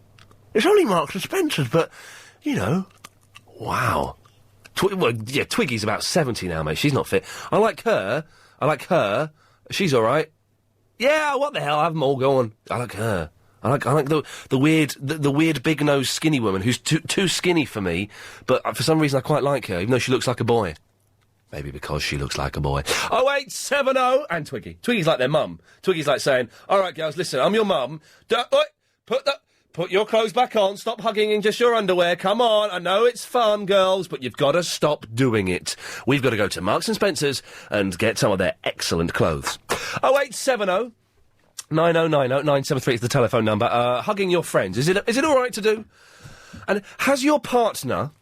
Be honest about this. I hate the word partner. Your boyfriend, girlfriend, husband, wife. Have they got friends that you don't like and you'd rather not hang out with? And how do you get out of hanging out with them? 0870 9090 973. And I want some decent emails. All of the 74 emails I've received today have been rubbish. Apart from that one with that picture of the man's thing. They've all been rubbish. iain@lbc.co.uk. Good emails only. Jackie's in the South Mims. Good afternoon, Jackie. Hi, Ian. How are you? It's brightening up a bit outside, which is nice. It is here. I've just come out of the pouring rain and it's beautiful sunshine here in Hertfordshire now. Ah, lovely. I've got a couple of things I want to say. Yes. First of all... Oh, hang on a second. Ian, you said all the emails you'd received were rubbish. Was this a sweeping statement? How'd you read them all? It'll be interesting to know. If the answer is yes and you did read them all and you thought they were all rubbish, please just say yes on air, so my daughter does not get offended. Yeah, I've read them all. I do read all of the emails that come in, and they've not been up to the usual high standard today. Anyway, sorry, Jackie, that's irrelevant to you. Right, OK. Now, first of all, hugging is fab. It's nice hugging a woman. It is. Well, not for me. I prefer a man. Yeah, big strong man taking you in his arms, pulling you I'm just on my way there, actually. On your way where? Nowhere. Anyway. Wow. Secondly... Yes, Jackie, you mucky pup. Football... Yes. Is absolute rubbish. Isn't it awful? Awful game. Now, I'm a psychologist, and I know the psyche behind some of these guys, but even for me, to have all these guys running around in little shorts, kicking a ball of air to try and get it in a net, to me, is ridiculous. Silly, isn't it? Okay. It's boring. It's a boring... I like playing it on the computer game. I like playing FIFA on my Xbox 360. But the actual game of football, playing it, watching it, no thanks. Boring. If it was... it must be a sexual thing, because if it was fit women... I think they like hugging each other like rugby players. Well, I think they do, but if it was fit women doing it, I would watch it. Because it would become a sexual thing. So those men that do watch football must find it sexually arousing, even on a subconscious level. I think you're absolutely right. Thank you. And you're a psychologist. I am. Bring it on. Okay. My next point is... Point number 3. I think... I like doing points. Points is a good way to do a phone-in show. Don't phone in... I'm a bit organised, you see. Don't phone in and be all chatty and all... no, phone in with, this is my first point, this is point B, and this is the third. You like that? Yes, that's the way it should be done. I should do it more often, then. Yeah, be firm. Okay, my third point is when you take on your girlfriend, you take her as a whole package. Her friends are an extension of her, and so you embrace her friends as well. I know you don't want to hear that. No, you're wrong. Well, possibly. No, you aren't... That is my personal opinion, not a psychological opinion. No, and you're wrong, because there's a friend of hers I don't like. Right. By hanging out with my girlfriend and the friend of hers I don't like, and I can make this work on a psychological level, I will resent being with my girlfriend. I will come to associate the tension, the hatred, the anger that I feel for this person, I will associate it with my girlfriend, leading us to ultimately have rows when that person isn't there, causing us to split up. I hear what you're saying. It's a good one, isn't it? And I empathise with you. Oh, okay. However, I do feel that you are absolutely right on one level, but she is still your girlfriend's friend. Yep. And you should have a little bit of give and take. Exactly. And my girlfriend should give me the opportunity for me not to hang out with her. She should appreciate I'm not going to like all of her friends, some I'm going to detest, and she should give me the opportunity to take that evening off and not hang out with her. Absolutely right. Thank you. You should decide when you're going to see it in a positive environment so that you get the best out of the friendship. Yeah. And in those occasions where you feel that it's not going to be a positive environment, you'd say, I have been at that point, but now I want to step back from So it. hang on, I've totally turned your argument around, Jackie. No, but I've just turned it around. I won. But you have to have a bit of give and take within that. And I still think there should be times when you embrace your friends, your girlfriend's friends. The ones I like, yes. The ones I don't like, no. I think you should make an effort. No, but hang on, you just said I was right then, Jackie. You're don't know whether you're coming or going. You and your blooming psychology degree, you're talking about your bum. You haven't got a clue, love. Listen, sweetheart. What I'm saying to you is, you are right on one level that you should choose. Yeah. Thank you, Jackie. Well, then you've proved my point. Thank you very much. 0870 909 0973. I argue with a psychologist, and I won. That means I'm bloody clever. Have you ever glanced at... Of the year. Bring it on. Willem's in the home. Hello, Willem. Oh, hi, Ian. Hello there. Right. You're Hi. talking about girlfriends, friends that you hate. Oh, I've got man. one of them that I really don't like. What's their name? Zoe. Oh, you don't like Zoe? I don't like Zoe at all. Remember the other day I told flowers? That you'd stolen from dead people? Exactly. Yes. This girl Yes. went and told my mum and my girlfriend, and now my girlfriend is not talking to me. Well, hang on. Whoa. I was on your side for a whole 30 seconds. So Zoe has told your mum that the flowers you've given her are stolen from the graves of those that have passed away. Exactly. And your mum is angry with you. And then she told my girlfriend that now my girlfriend is not with me anymore because of Zoe. Yeah. What was that? My What was that girlfriend is noise? not with me because of Zoe. What was Ian, that? Wait, Willem, what was that noise? Did you just cut the cheese? No. It's just my other phone that was calling. Oh, it was your other phone that sounds like someone breaking windows. It interesting. I know. Yeah. So, Ian, what do I do with Zoe? You fancy Zoe, don't you? No, I don't fancy her. Yeah. but Is she fit? Told my girlfriend. Is she fit? Sort of. Yeah, she's got a nice body, hasn't she? Yeah, she does. But I think that's not the point, Ian. No, that's never That the is point. not the point. No, the point is... I mean, why? That's got nothing to do with her. No, what it's got to do with is the fact that you steal flowers from dead people. Now, But that's not. I never gave to Zoe. no, I know, and maybe that's why Zoe had to grass you up. How did Zoe know that you'd stolen those flowers? She's listening. She listens every single day. Is Zoe listening now? I think so. Oh, man alive, we're going to be in trouble. And I know it's her because she, the day I told you, right? Yeah. She called me and goes, "What have you done now?" Yeah. I said, "I haven't done anything." And now my girlfriend is not talking to me. My mum is not talking to me because of her. Yeah. Maybe, Willem, you could, buy flowers? Yeah, no. No. I don't want to see her. She's a grasser. I don't want to see her. No. Well, this is very confusing. I don't know what... We need a male perspective on this. Let's go to line 3. Hello, sir, can you help us? Hello, is that me? Yes, sir. Right, hello, madam. I hope you're okay. Who is this person that you're talking to on the line that steals flowers from graves? It's me. Well, who's you? What's your name? My name is William. Do you want one? William, you know what? You need to sort yourself out. I'm an undertaker, and sometimes, flowers don't mean a lot to you, and yeah, you're right, they do go on top of a grave and they rot and everything, but not always do they go on a grave. Sometimes people donate them to hospitals and stuff, and the ones that are on graves, they're there for the family. They're not there for people like you to steal. During that time, I didn't have no money to buy flowers for her. Then you don't get flowers, do you, you fool? You don't nick them from other people. Do you know how expensive flowers are for a funeral? I didn't steal it. I just borrowed it from the dead person. William, I know, you didn't borrow it at all. Do you know what you need to do? You need to come down to my funeral parlour and I'll show you what families go through when they have lost someone. I know that, but the flower is going to rotten. It's just going to be there. Listen, my battery's going to die. If I had time, I would give you a mouthful. No, my battery's going to die. I'll ring you back on another phone. I've got another phone here. I'm not sure I can carry this on. But what you're doing is out of order. You come to my funeral parlour and I will show you what people go through. I went to the shop and steal it. Excuse me? Why have you got to steal anything?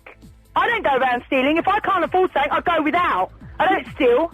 Yeah, but that was her birthday. Habiba, they're for his mum, though. Valentine's Day as well. Habiba, they're for his mum. I couldn't care if they were for God himself. You don't steal. Oh, it's nearly the weekend. We're an hour and 23 minutes away from it being virtually the weekend, because Friday's like DOS. I'm going to the gym tomorrow at 8. And then that's it, and then doing this, but this is easy on a Friday, for some reason. Don't know why. We just had an excellent three-way hug action there. Myself, Agent Chris, and I had to chase Lady Alex from studio to studio. Like wait for this to finish. Hang on. There we go. That's nice. Chase Lady Alex, and it was exciting. Habiba's getting a lot of support here. Ian, that Habiba sure sounds. This is an email from Jason the Bracknell. Sure sounds butch, but I find her attractive on some level. Is she attached? I don't know. There's something dirty, that's not unpleasant, about the idea of going out with a female undertaker. In fact, I've never heard of a female undertaker before. When she said her battery was going to die, I became strangely aroused. I should maybe have read that before I read it out on the air, but the point taken. And I think Tim in the Bexley Heath is a fan of Habiba. Hi, Ian. Hello, Tim. Hi, I think I'm the wrong demographic to do this, but a couple of things. First of all, I'd like to give a big up to Habiba, man. What? Well, hang on, there's so many points. What demographic are you, sir? By my bad email, you should know the answer to that if you read it. Which bad email? Hang on, which one of the ones that you read earlier on and said all the emails today that you'd had were terrible. Oh, you're a very, very old man, are you? I'm 41. Yes, okay, yes. And you laugh like a girl! Yeah, indeed, man, I sing like one as well. Sing me a song. No, I've done that before on your show. Sing again. No. Come on. I'll do you a soundbite, though. Go on. Barney the Dinosaur. Hi, everybody. Who's that? Is that your mum in the? No, that's my daughter Rachel, who let me break her exam last week. I apologise. Yes, sir. Thank you, sir. Yes, and was she excited was she excited or humiliated that you announced her exam results on the radio? It reduced her to tears, and she was absolutely choked. And I signed on to your podcast. Yes. Because she was so chuffed. Well, there you go. Chuffed or upset? That doesn't sound like being chuffed to me, mate. No, she was chuffed, she passed. But Habiba's got some really strong moral principles, man, and good on her. Well done, Habiba. Great show, mate. Thank you very much, Tim. Oh, there we go. The Habiba fan club has started. If you want to phone in and big up Butch Habiba, then please do. She was going to send a picture, wasn't she? She said the other day she was going to send a picture in to prove she's not Butch. I must say, we did have a thing a while ago where we got listeners to send in pictures. And we stopped it because it was a little bit upsetting. Some of the pictures, I must admit, yes, there are one or two very, very hot girls out there who listen to this show. One or two very, very handsome, attractive young men that listen to this show. 98% of the people, though, were weird, like really weird looking. So we kind of knocked it on the head. So, yeah. Alan. Hello. Hello, mate. How you doing? Yeah. I'm enjoying my Thursday, mate. Yeah. Thursdays are good. Thursdays is the new Saturday. It should be. You know what? I always have, like, Wednesday is one of my favourite days of the week just because I feel like I'm halfway there. Oh, you know what I mean? Yeah. Wednesday evening is a good evening, but the actual day of Wednesday I don't like, because you still, like, Wednesday lunchtime, I've still got 3 days before the weekend. Yeah. But Wednesday evening, I've got 2 days. That's true. Thank you. And Monday, really, is just the Thursday, isn't it? And Friday, like you said, is having a laugh, isn't it? And Tuesday's like a Monday. Yeah. You know what? I don't mind Mondays. It's a Tuesday I dislike as well myself, yeah. Well, so Tuesday's the Monday and Monday's the Tuesday. That's it. New week. Why I don't like Tuesdays. Tell me why I don't like Tuesdays, yes. Yeah. Anyway. So you've called in, Alan? Say that, yeah. Basically, yeah. Yes. I said, I think football's only rubbish when you lose, basically. Right. Yeah. And I don't think there's a problem hugging a bloke, really, especially if you scored. Yes. Or whatever. But Alan, we've done it, we've mentioned this before. I don't get it. Sell football to me, Alan. Tell me what is so marvellous. Tell me what causes men to spend 25, 30, 45 pounds a week watching other men kick a ball on a piece of grass. Basically, it's a tribal thing, I reckon. Tribal, okay. Yeah, I mean, I understand the connotation that it's a sexual thing. I don't get that at all. You know, I never felt any way aroused in that sort of way. Let's just get this straight. Alan, have you ever felt aroused whilst watching a football match? Not in that way. Not in that way? But in another way you've been aroused? Well, I've been out of my seat, I've been excited, but I wouldn't say aroused, no. So you've been excited whilst watching a football match? Yeah. Well, we're getting there. Things like that. So after scoring, you've become excited. Yeah. Yeah. So it's exciting. I'm being straight here. You find it exciting to watch a man kick a ball in the back of a net. That excites you.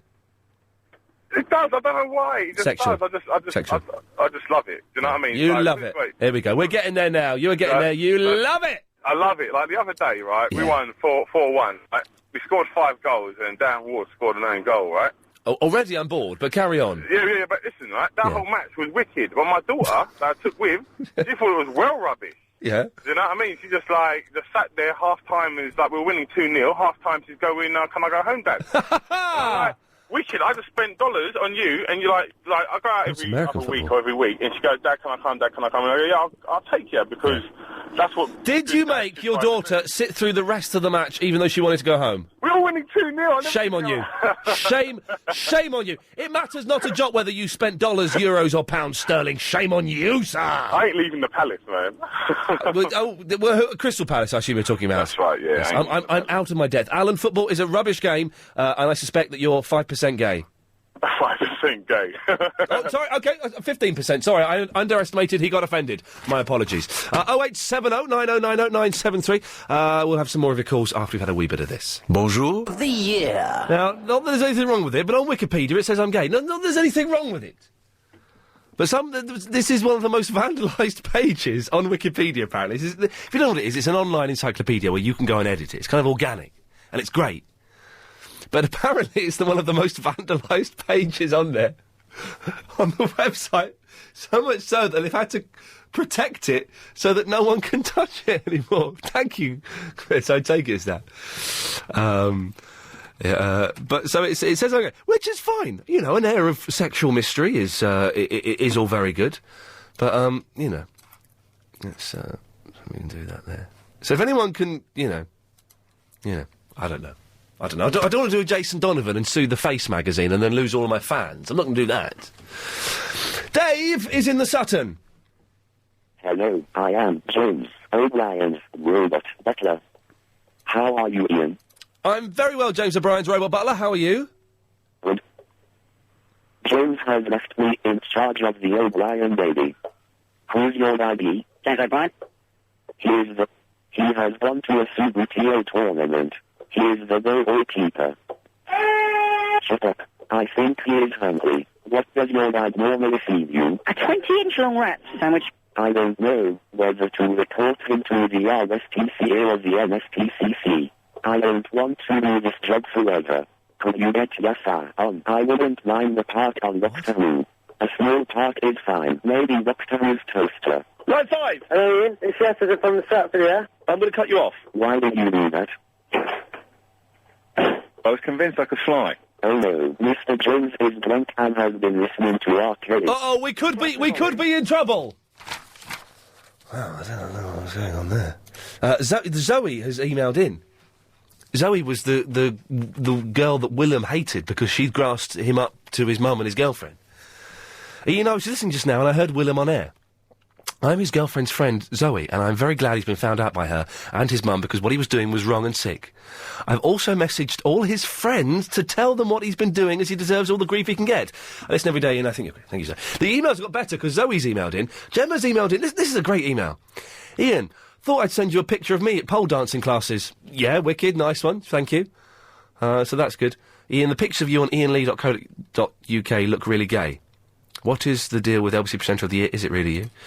If anyone could go to the Wikipedia website, and I don't know what's going on with that. It's crazy.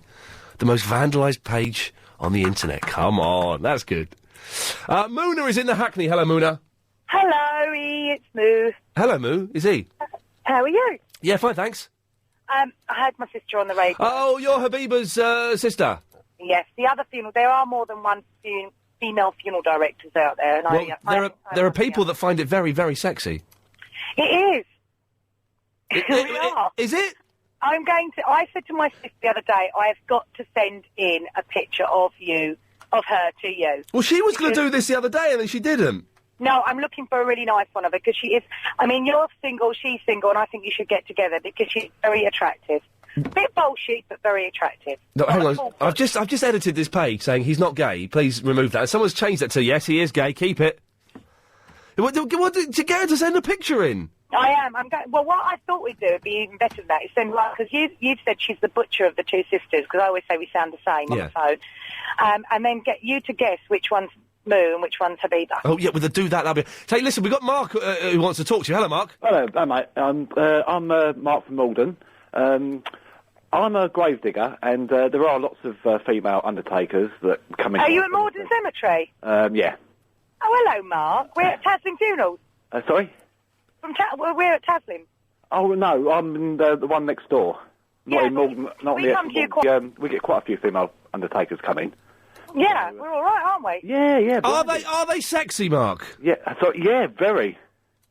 Yeah, very. I've never actually been down to Morden. I send all my guys over to you. Oh, very, very, very nice ladies. Ah, Is it? Mark. Oh, okay. Yeah, well, stealing flowers, that's a big no. Naughty. Willem is naughty. That is. It is really naughty. I think the other thing you should point out is that when you've actually interred someone, immediately afterwards, the grave looks really dodgy because it's just lumps of mud. That's right. And it's horrible, and the flowers cover it and make it look a little bit more nicer. Yes. That's right, yes. And the other thing is, I can actually point out that if he wants to do that, he should actually visit several funeral directors.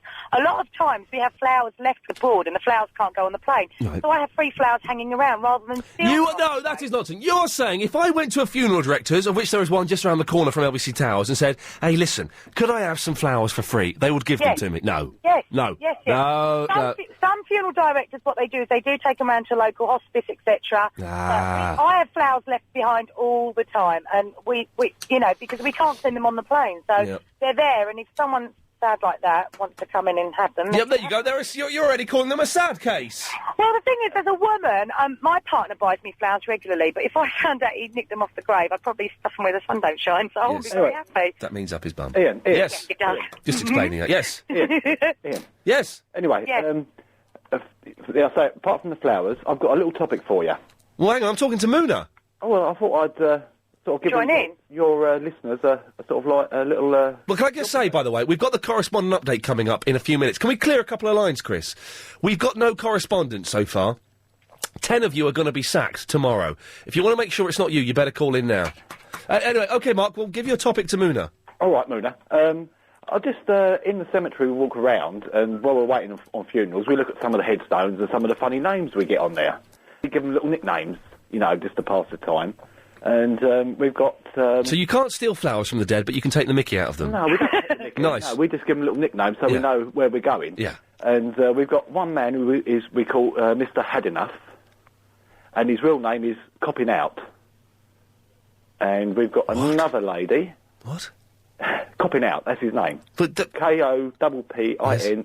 OK, I'm failing to see the humour yet. Maybe... OK, he's had enough. OK, yes. Mr. Had Enough, he's copping out. Yes, he's copping out. He's had enough. Copping out's a good name, though. Yeah, I know it is. Do you know, I had a friend called Wayne Kerr. No, you know, Moona. I do. When I was younger, I went to on a holiday, and the guy's name was Kerr, K-E-R-R, and his first name was Wayne. Well, I'll tell you something, and no one ever believes this. I used to, when I was at school, absolutely true, I had a friend called Fiona King. I swear on my mother's life, her brother's name was Wayne. Ian, I've got an even better one. It's true. We've got a lady, and we call her... Be careful. Mrs. How Much. Yes. And her real name is Lily May Charge. Yes. Oh. That's not as good as my Wayne story. This is all taken a very, very surreal, macabre twist. No, and one of the best epitaphs we've got on one of the stones is... OK. Now I've found a way to live. But by dying? Yeah. Very touching. 0870 9090 973. If you've just... Of the year. So please go and download the premium podcast. There's some good stuff on there. You can get the whole show, all the Triple M's, good stuff. If you're doing that, would you mind going to the iTunes website as well and downloading the free podcast? And if you've been doing it before, you may need to renew your downloads thing. If you go there, apparently, there's a big banner of us, of this show, on the iTunes thing. Which is fantastic. We're going up the league, but we could do with a bit better. So if you are subscribing to the premium ones, or you don't fancy paying that money, then go to iTunes and subscribe to the free ones as well. Go on. It'll make my mum very, very happy. Yeah. Have we got any... We've got some correspondence now, have we? We're back in the New York groove. We've got one. If you're a correspondent, you better call in now, because 10 of you are going to get the sack on Friday. 0870 9090 973 is the phone number. I need to print off a couple of these, actually, sorry. Suki's at the checkout. Hello, Suki. How you doing, Ian? I'm fine, man. How's it going? You all right? Yeah, good. I just wanted to join the Habiba fan club, actually, because, good honour for having such a good go at William there, because... You don't mean that, Suki. What you also want to say is she sounded sexy. Well, maybe that as well, but I have to say that William is a very, very bad boy because he's dishonestly appropriating property that does not belong to him with the purpose of depriving it from the rightful owner. And you're a copper, aren't you? And that, my friend, is theft. Yeah, nice one. That's against the law. You could do him. Could you, if you saw Willem stealing flowers from a grave, could you arrest him? I will arrest him. Anyone stealing anything. Wow, no, this is good. This is the good police we're talking to here. We like you, Suki. You're good police. By the way, I will Yes, sir. I will at some point become a correspondent, I hope, but I won't be a correspondent. I'd like to be the correspondent. Correspondent, I like it. The fact you made a pun out of it means, come April the 7th, Suki, I think we can find a position for you. I'll tell you what, we won't have any correspondents left by then, because I'm going to sack them all. They're getting on my nerves. Yeah, I'm just on the radio, mate. Do you want to say hello? It's the LBC 97.3. Do you want to say hello? No, he doesn't want to say hello. Who's that? Boring. Just a checkout guy at Tesco's. Oh, man, he's got a rubbish job. Oh, wait. No, he's all right, this one. I know him. I'm not. I didn't say. Now people start stare at me in a very strange way. Yes, well, Suki, listen, you go and you carry on checking out. For goodness sakes. The good face of the police. Ian, you're one of the very few protected pages on Wikipedia. There's Cynthia Plastercast, the woman we were talking about the other day, who would take moulds of rock stars, what can I say, Winkies. Parts, yes. Yes, I will do that, so that's nice. What the hell is these? All the emails today have been rubbish. I'm going through them trying to find something vaguely decent. Ian, like me, you're a proper 80s nerd. I'm alright, cheers. What does that mean? Tomato sandwich.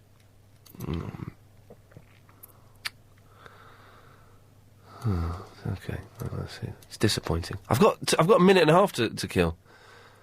So if you want to come to the air now, I've got a minute and a half. 08709090973. Next person that rings in can come on the air for a minute.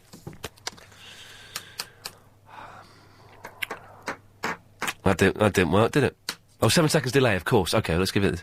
line 3. Put line 3 through. Line 3, you're on the wireless. Hi. Hello, you're on the radio. Hi, how are you? Yeah, fine. We've got a minute and 5 seconds. That man was naughty stealing the flowers, wasn't he? Very naughty.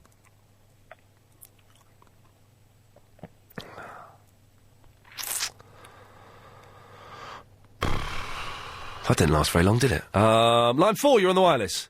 Good. Is that me? Yeah, you got 50 seconds. Good. I'm Les. I'm attaching myself to James, more or less, but we'll just try it with you. Are you open to bribery like James is? Hello? Hello, yes, I could be. It depends. Well, now, I'm looking for an old friend who I haven't seen since my junior days. I won't say childhood, junior days. What's her name? Nessie something, isn't it? Elsie. Elsie, you've done that. You've been on this show before and done it. Last week. Yeah, she didn't call in. I couldn't. I was in hospital at that time. You called in, she didn't. Oh, she didn't? No, Oh, sorry. dear. I'm sorry, mate. Elsie Welton was her name. That was it, Elton Wellesby. She didn't call in, I'm afraid. Oh, well, of course, she'll be a fair age.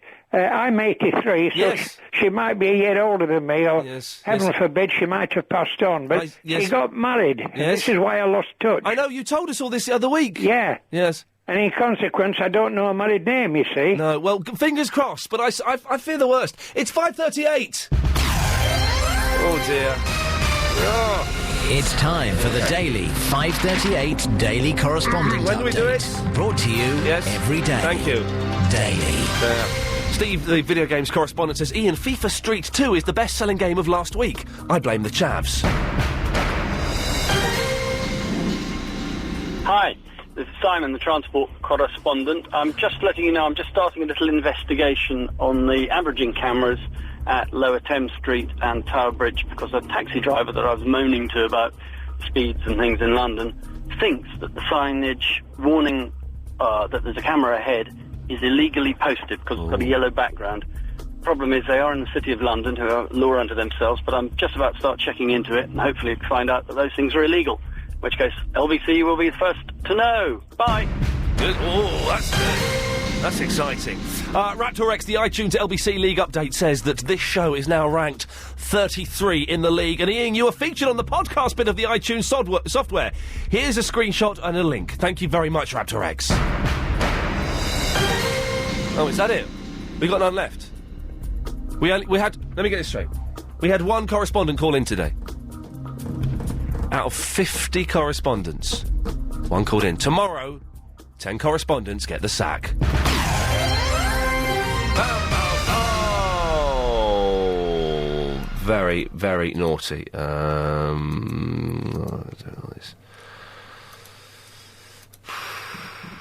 Ian, although I don't approve of taking flowers from graves, whose property are they? Surely a dead person can't own property. Well, they're not really there for the dead person. I think that's the argument, isn't it? If you want it. Bob's in the Ashford. Hello, Ian. Hello, Bob. Oh, I'm feeling really guilty. Why? What have you done? Well, about 20 years ago, I stole a hearse. Oh, mate. Yeah. How bad's that? That's very bad. Was there a corpse in it? Unfortunately not, no. Well, hang on a second. That's not... So, why did you steal a hearse, mate? Well, I was pretty out of it at the time. Oh, dear God. Yeah, I know, but, and I remember pulling out of a petrol station, and the police pulled up next to me, and I thought, oh, God. And they looked at me, and at the time I had a really big, long, ZZ Top beard and really, really long hair, and I was wearing a top hat, which I found in the hearse. Nice. And they said to me, undo the window, so I undid the window, and they said, excuse me, sir, you forgot to put your lights on. So, oh, genius. Why did you steal a hearse? I told you, I was, I've been out of my mind. Wow. It was available. It was a 1947 Princess hearse. Oh, well, a classic hearse, I believe. Very, very naughty. We condone neither stealing nor being out of your mind. Both things are very, very bad. The calls have been rubbish. I think we should start Triple M early tonight. Because the calls have been... The last quarter has been rubbish. The emails have been rubbish. I think we should start Triple M. Oh, Chris has got someone he thinks might be able to save it. Chris might be able to save it with this next call. If this call can save the show, then we won't do Triple M. Let's see. Rodney's in the Windsor. Hiya. Hey. How you doing, all right? Yeah. Good man. Woo! Yeah. All righty. Ian, Yes. gay footballers. Yes. I think you're on the ball. Okay. I think you're absolutely right. Yes. Let's hover over that dump button. Sorry? Let's mention no names. No, I'm not mentioning names. Yep. But it has been reported in the papers recently. Yeah, we're gonna Triple M. Clear the switchboard. God Almighty, I don't want to get sued. Jeez. We'll start at 15 minutes early. Let's get one in now, shall we? Let's go to line 6. Line 6, you're on the wireless. Hello, line 6. Oi, hello there. Hello? Oh, no, hang on, I've got to pull out this one. This is not good enough for the show can produce. This is just a bad call. Permission to play out this gag, sir. Permission granted. Well done. Brave on you. Brave on you. That's not a phrase, but, look, the phones go mental. You see, you work your butt off, and then you just say, I'll call in, and you go, no, we've got to speak to Agent Chris. Let's go to line 6. Oh, no, line 6 bottled it. It's a shame. Line 8, you're on the radio. Ian, how are you? Hello? Hello, Ian, can you hear me? This is going to... What is the continue... Have we got a plan? Can we just stop the show 45 minutes early and bunk off? There's no... I mean, I've got music. We could play... We must have, like, a Yes album or something we could play. Oh, no. We've got this. No? OK. Let's go to line 10. You're on the wireless. Hello, line 10. Oh, wrong button. Line 10. Hey ho, it's home from work we go, with Ian Lee on LBC. Hey ho, hey ho, hey ho, hey ho. Thank you very much. Yeah. Oh, now that's just naughty. Go to the... Someone's done something very naughty on the Wikipedia website. Under my entry. Well, at least they've taken out the gay thing, so that's something. Oh, I've got a live read. Brilliant. £800 cash is the prize. You can win it all this week with James O'Brien, together with 11800 Directory Services UK. You could be playing the 800 game. All you've got to do is work out which is closer to £800. Is it 800 dinar or 800 yen? The 800 game with James O'Brien and 11800 calls to 11800 cost 9 pence per minute plus 49 pence per call from a BT landline. James was on good form today. I thought he was on fire today. Oh no, that's very, very naughty. Yeah, yes, okay, that's apparently. I thought that this is a protected page, and yet they've still managed to... It's a good picture, isn't it? It's a very good picture. I like that buggy. There are people using the internet who are very, very naughty. Okay, listen, we're doing Triple M. Are we going to even do the montage at the end? Do you want to, Helen? You put it together. You put it together. It's your call. It's your call. It's your call. No, we won't do it then. It's been a weird show. OK, well, stuff it then. We've got... we'll still play the music, because the music's nice. Your calls are going straight to air. It's triple M, 0870 9090 973. Line 7, you're on the wireless. Iain Lee, I'm a cowboy, and I want to sing you a Bollywood song. Bring it on! Dirty आई है, dirty आई है, बड़े दिनों के बाद किया टलट को याद, dirty आई है. Keep up the good work, Mr. Lee. Thank you. Thank you, sir. Line 8, you're on the wireless. Hello, it's me again. Iain, what a useless show, What? You think it was useless? I think it's the worst show you've done for a long time. Up tomorrow's one's better, up tomorrow's one's a lot better. Anyway, goodbye for now, goodbye to the rooster. Say goodbye to the rooster. Bye, Iain. I thought the show was all right today. Wasn't it? The last half hour's not been that good, but before that it's been cracking. Line 3, you're on the wireless. Kinda, yobo shaky, me and scrubbly, chocka doobie, double chocka doobie, toy. That's the Kinder, wasn't there a Kinder creature? Oh, man, I don't know. Line 5, you're on the wireless. Hello, Iain, it's David here, who was on the Alien programme on Friday. Did you have a chance to watch it? I did not get a chance to watch it, I'm afraid. Never mind. I wonder if any of the other people did. So you were the fellow that was hypnotising someone to tell you about being abducted? Yeah. Yeah, I mean, it was pretty good. They crammed the whole thing into 3.5 minutes, but... As I heard you tell Clive. It was... I just spoke to Clive, actually. Just now?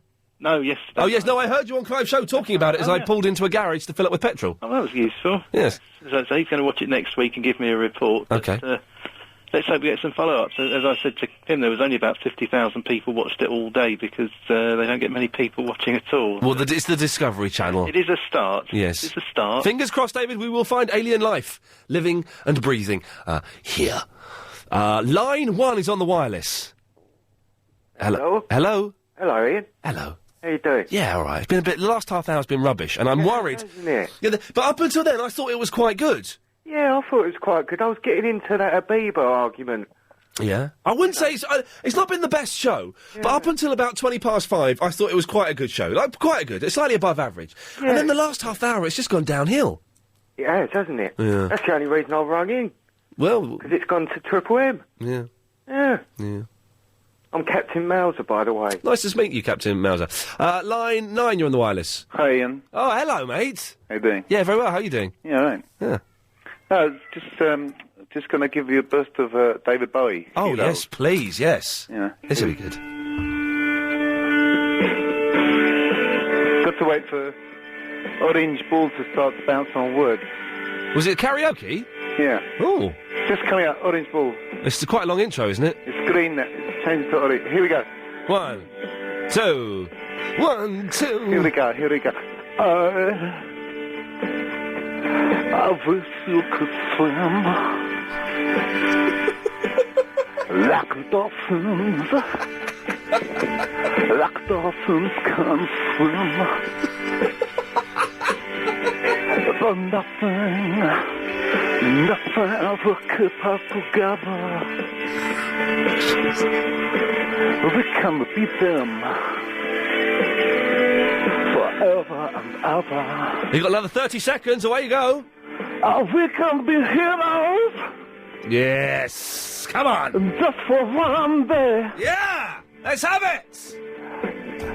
Let's come up to the big bit. Well, you've got 10 seconds. Oh, no. Oh, no, you've only got 7 seconds. I just do one. You've got 4 seconds.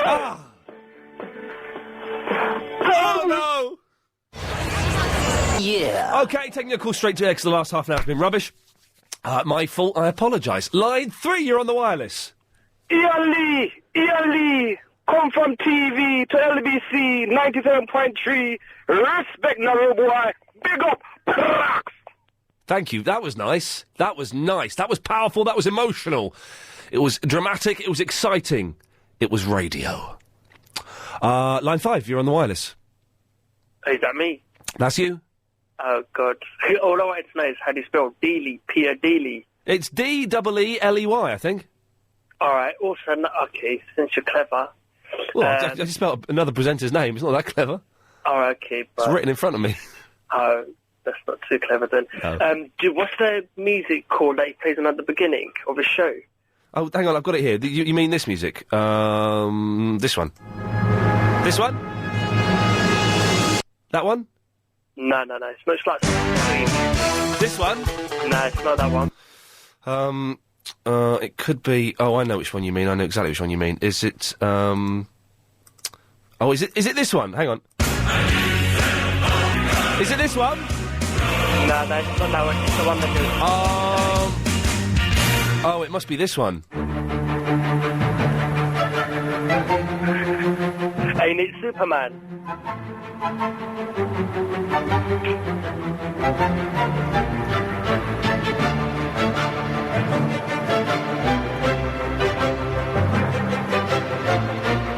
Hello?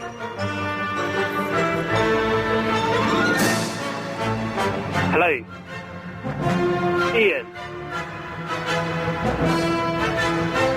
Hello?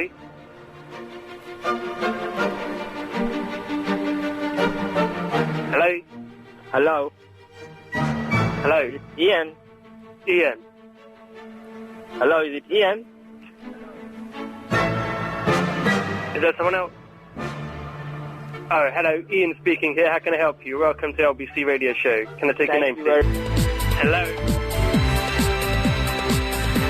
Okay, we've been doing Triple M for the last 15 minutes, because for some reason, the show, it's not been a brilliant show, but it's not been bad. It's been slightly above average, I would say. Slightly above average. We had a cracking show yesterday, weird show yesterday. Maybe in comparison it seems a little bit dull. But I thought it was quite good.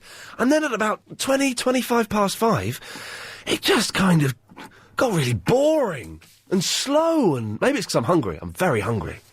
I want my dinner. So we've been doing Triple M, but it's fine. 0870, it's nearly the weekend, it's a miserable day. 0870 9090 973. Your calls will go straight through to air. If you call now, you will get live on the air. Line 1, you're on the wireless. Am I line 1? Yes! Okay, Ian, picture the scene. You've got a kangaroo in front of you with a pouch with 11 Joeys inside, and Mum's head thinking, man, I love my kids, but I hate these sleepover parties. No, okay. I want to propose to my girlfriend over the air. Can I do that? Yes. Yes. Okay, I'll invite you to the wedding, but seeing as she doesn't know when the wedding is, can't do that yet. So You're not going to tell any jokes at the wedding, are you? Are you? I'll take that as a no. Okay. Is your girlfriend there with you? Yes. Well, propose to her then. I beg your pardon? Propose to her then. Susan? Yeah? Will you marry me? Oh. Oh dear. Marry me? Yeah. She doesn't sound that bothered. No, she doesn't sound that enthusiastic. I was... I'm trying to drive along the road and now I'm completely put off. She's trying to drive. Did you hear that? You can't ask a woman to marry you when she's driving, Sue. But I just did and it worked. It did work. Well, congratulations. Congratulations. That's right. Schoolboy error there on my part. I apologise.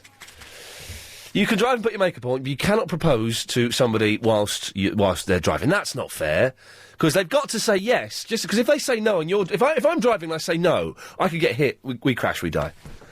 Line 3, you're on the wireless. Oh God, it's going to be like this. Hello. Hello. Hello. What a load of crap it's been this week, your show, isn't it? Oh, I got sent a picture of you. I know exactly who you are. Who's that then? Well, you're Eddie. Yeah. You're a grumpy old man, and you have a tiny mobile phone. Remember the picture we got sent last week with glasses? No, I ain't got no glasses. Yes, you have. Hey. No, I don't wear glasses. Yes, you do. Well, in this picture, you do. What's the matter with this week, Ian? It's been dead, hasn't it? No, it was good yesterday, and it's been all right today. Nah, it wasn't all that good today. Oh, yesterday wasn't bad, but the rest of the week's been crap, hasn't it? Eddie, what would make it good for you? Well, sing it up a little bit. Get rid of the few idiots you've got coming on. And who would they be exactly? Steve, the cab driver, no, Mr. D. Yes. Get rid of him. Yeah. Let him go and play football with Spurs or Arsenal, wherever he likes. Yes. A B, bucket mouth for B, big mouth for B. He said bucket mouth. Big mouth. Yeah. Get rid of it. Or we could stop you coming through. Go on then. Okay. 0870 9090 973 is the phone number. Line 4 is on the wireless. Right, you say today's show is slightly above average? Yeah. Well, I'm the slightly above average man. I can run at the speed of smell. I cannot dodge bullets, but I can take it in the arm. Well, there you go. That's very nice. Thank you. This I can run at the speed of smell. That's quite a nice line. I like that. That's good, that. Line 3, you're on the wireless. Hello, Ian. It's Noel at Kensington. Hello, Noel. Listen, it's a lovely show. But listen, what time is Clive Bull on tonight? Clive Bull is on at 8 o'clock, and then he's on 8 till 10, and then Clive takes over at 10. He's not started 10 till 1, is it? No, he's on 8 till 10, and then Clive takes over at 10, and he's on until 12. Oh, that's a bit late for me. But Clive Bull's on 8. Oh, he's going to be on at 8. Well, Clive Bull's on 8, and then Clive takes over at 10 till 12. Yeah, but that's talking to a machine, that is. Yes, yes. So yeah, you're not into that yet. No, well, listen to the real Clive Bull at 8, then. I'll do that. Listen to him 8 till 10, and then when the robot Clive comes on at 10, then you can switch off. Yeah, I'll play your iPod. Nice one. Thanks very much. What? Have you noticed Clive's been doing that? It's brilliant. At 10 o'clock, Clive thanks Clive Bull for the first 2 hours, and then he takes over. I think it's genius. Line 5, you're on the wireless. What's this? Oh, well, that was a shame. They bottled it. Let us go to... Even Triple M's not brilliant today. It don't matter. These things happen. It can't always be good. Because when it's bad, it makes the good shows look better, you see. Line 9, you're on the wireless. Hello, Ian. Hello. I also would like to ask somebody to marry me on your radio show. Why the hell not? Come on, we're local radio. Let's do it. It's the funeral director, the lady earlier. Well, what's her name? The only reason I want to marry is because of her name, because I haven't had a beaver for ages. Oh, dear. No, silly. Line 7, you're on the wireless. Please save us. Hello, it's Derek, the long-distance coach driver here again. Hello, Derek. Hello, Ian. How you doing, Yeah, mate? it's the last 40 minutes of the show have been absolute rubbish. Oh, an absolute stinker, mate. All right, calm down. Anyway, you were talking about old John Craven the other day. Yes, I was. Country file. Now, I remember when I took me daughter, Susan, down to a Swaparama at Southend. Yes. Yeah, and Schwaddy Waddy and Norman Collier were there. Yes. Right, and she swapped the girl's world for a Cindy doll toy. Good swap. And, well, let's say the day didn't go off all that well, Ian. Why, what happened? Well, Schwaddy Waddy stood on her toes and left her with flat feet. Oh. Bye-bye, mate. That blooming Schwaddy Waddy. Shame on them. Line 1, you're on the wireless. One of the myths perpetrated by Trotskyites, with not inconsiderable help from the imperialist bourgeoisie, is that Leninism and Trotskyism are synonymous, that Trotsky was, after Lenin, the most brilliant and greatest Bolshevik, some even implying that Lenin was a great Trotskyist, that Trotsky was the true inheritor of Leninism and were the successors to Lenin, but was alas deprived of his rightful place by the cunning manoeuvres of a third-class mediocrity and oriental despot to boot, i.e. Joseph Stalin. This anti-communist myth, repeated ad nauseam decade after decade in truly Goebbels fashion, not only in Trotskyite publications.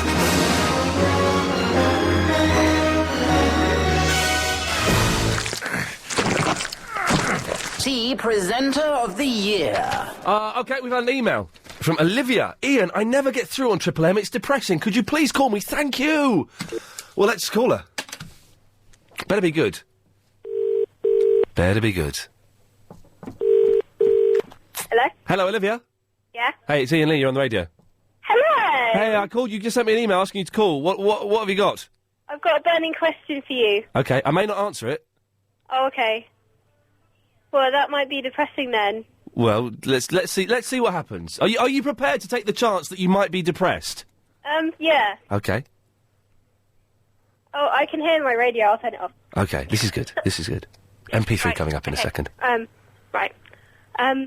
Does LBC stand for anything in particular? Yes. What does it stand for? Have a guess. London's best carrot. No. You must praise the carrot. No. It's a good vegetable. It is an excellent vegetable. Yes. Yes. Do you eat it? Occasionally. Okay, I eat it every day. I take a little packet to school. Good. I'm a well-good person. Excellent. I'm going to say goodbye now. Okay. Thank you. Wow, that's a misleading email address. OK. We've been asking you to send in your MP3s. I've got to say that the flood has turned into a trickle, and the trickle isn't that good. This is one I got sent in ages ago. It's from, let me have a little look. I can find this here very quickly. It's down here. If you do want to send in an MP3, then please email it iain@lbc.co.uk. It's from William from Sutton. Here's my production. Oh, my love, William in the Sutton. William's favourite Clive Ball moment. Listen to Clive Ball, weeknights from 10, LBC 97.3. Marvellous. Sutton, William, hello. Hello, Clive. What do you want? Internet shopping. Yep. Quite a lot of things, including my wife, actually. Really? Is this because you've had 14 pints? I've been travelling around quite a bit, and I noticed something about the wall. Definitely seems to be a lot less perpendicular than they used to be during my younger years. The walls? Not as good as some, but there we are. Not as good as some, but there we go. Well, it's nice to have you with us, William. Hilarious, symmetrical and incorrigible. Really? Marvellous. Well, 14 pints in my younger years. You like me?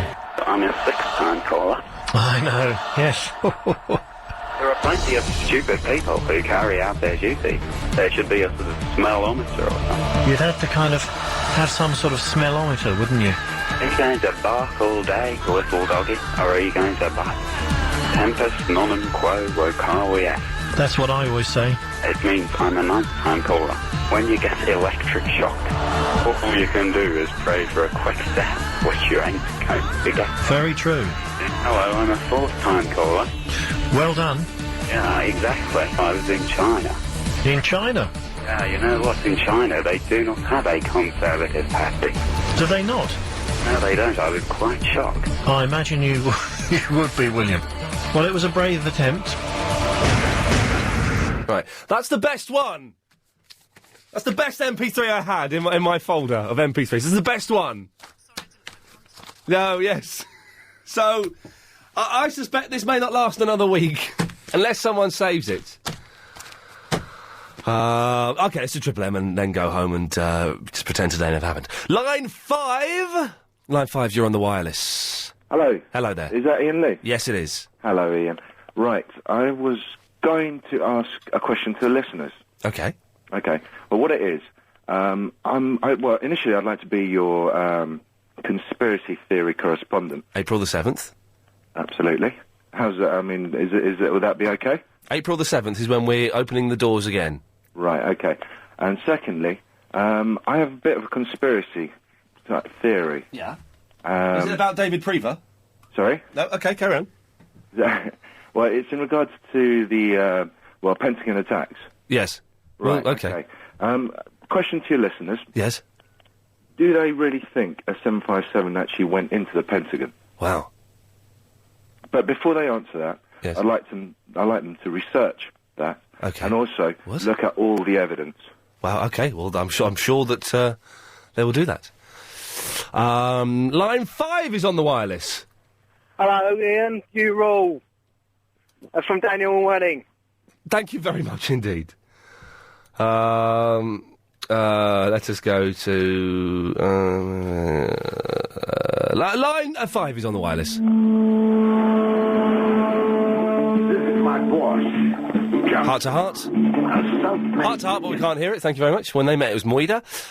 Line... where can we go to? Line 7 is on the wireless. Hello, line 7. Hello, hi. Are you any good at negotiating? It depends what kind of situation. All right, let me put one to you. You are the super football player in the whole of your football team. Yes. You've been nominated, you've been voted Player of the Year. Yes. Then, all of a sudden, you've been told you have to score more goals, otherwise you're going to be taken off. Yep. So would you be able to be able to negotiate yourself out of that? I wouldn't need to. I'd go and score more goals.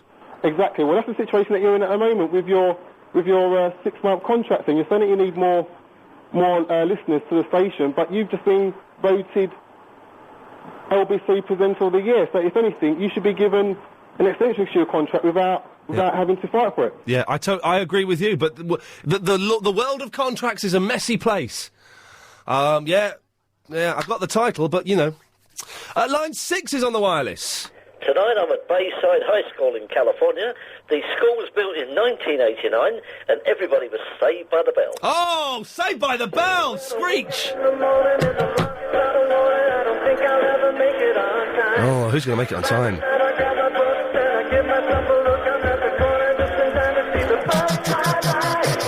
It's alright, 'cause I'm saved by the bell. Helen hasn't got a clue. Screech! They were fit girls in Saved by the Bell. And there was Saved by the Bell the college years. Screech came back. As a teacher, or was it like an assistant or something? It's alright, 'cause I'm saved by the bell. Yeah! Thanks very much, that was good. Not Saved by the Bell, that was rubbish, but that was very good, thank you very much. Oh, we've got a minute and 30 seconds. Line 6, you're on the wireless. I've got you a new listener today. Goodbye. That's my favourite call of the week. I don't know why, because I could not make a word out of it, apart from goodbye. Oh, line 3, you're on the wireless. Hello? Hello, you're on the air. 'Cause you're Arsenal. Arsenal FC. Thanks very much. Oh, dear. Line 7 is on the wireless. Hello, Ian. Hello there. Hello, first time caller. Excellent stuff. Do you have a nickname? Probably. What is it? Oh, I don't know, Beanpole, I haven't got a nickname now, really. I've always wanted a nickname, but I've never had a nickname. What kind of thing would you like? Something that's cool and that everyone knows, like Screech. How about Fonzie? Let's get one more in if we can. Let us go to line number 1. Line 1, please save the show. Ian. Hello. No problem. You've got to help me out, mate. My other half's putting it about I'm schizophrenic. Yes, a joke about mental illness is not the best way to end a show. Let's hopefully we can save it with one other call. Line 7, you're on the wireless. Hello, Ian. Hello, you're on the air. It's Yasser from the Stratford here. Hello, I was wondering if you could help me with something. You've got 5 seconds. I'm staying up in my own business and I'm selling old classic games. Speak to you tomorrow. This show is completely. If Ian Lee in any way approaches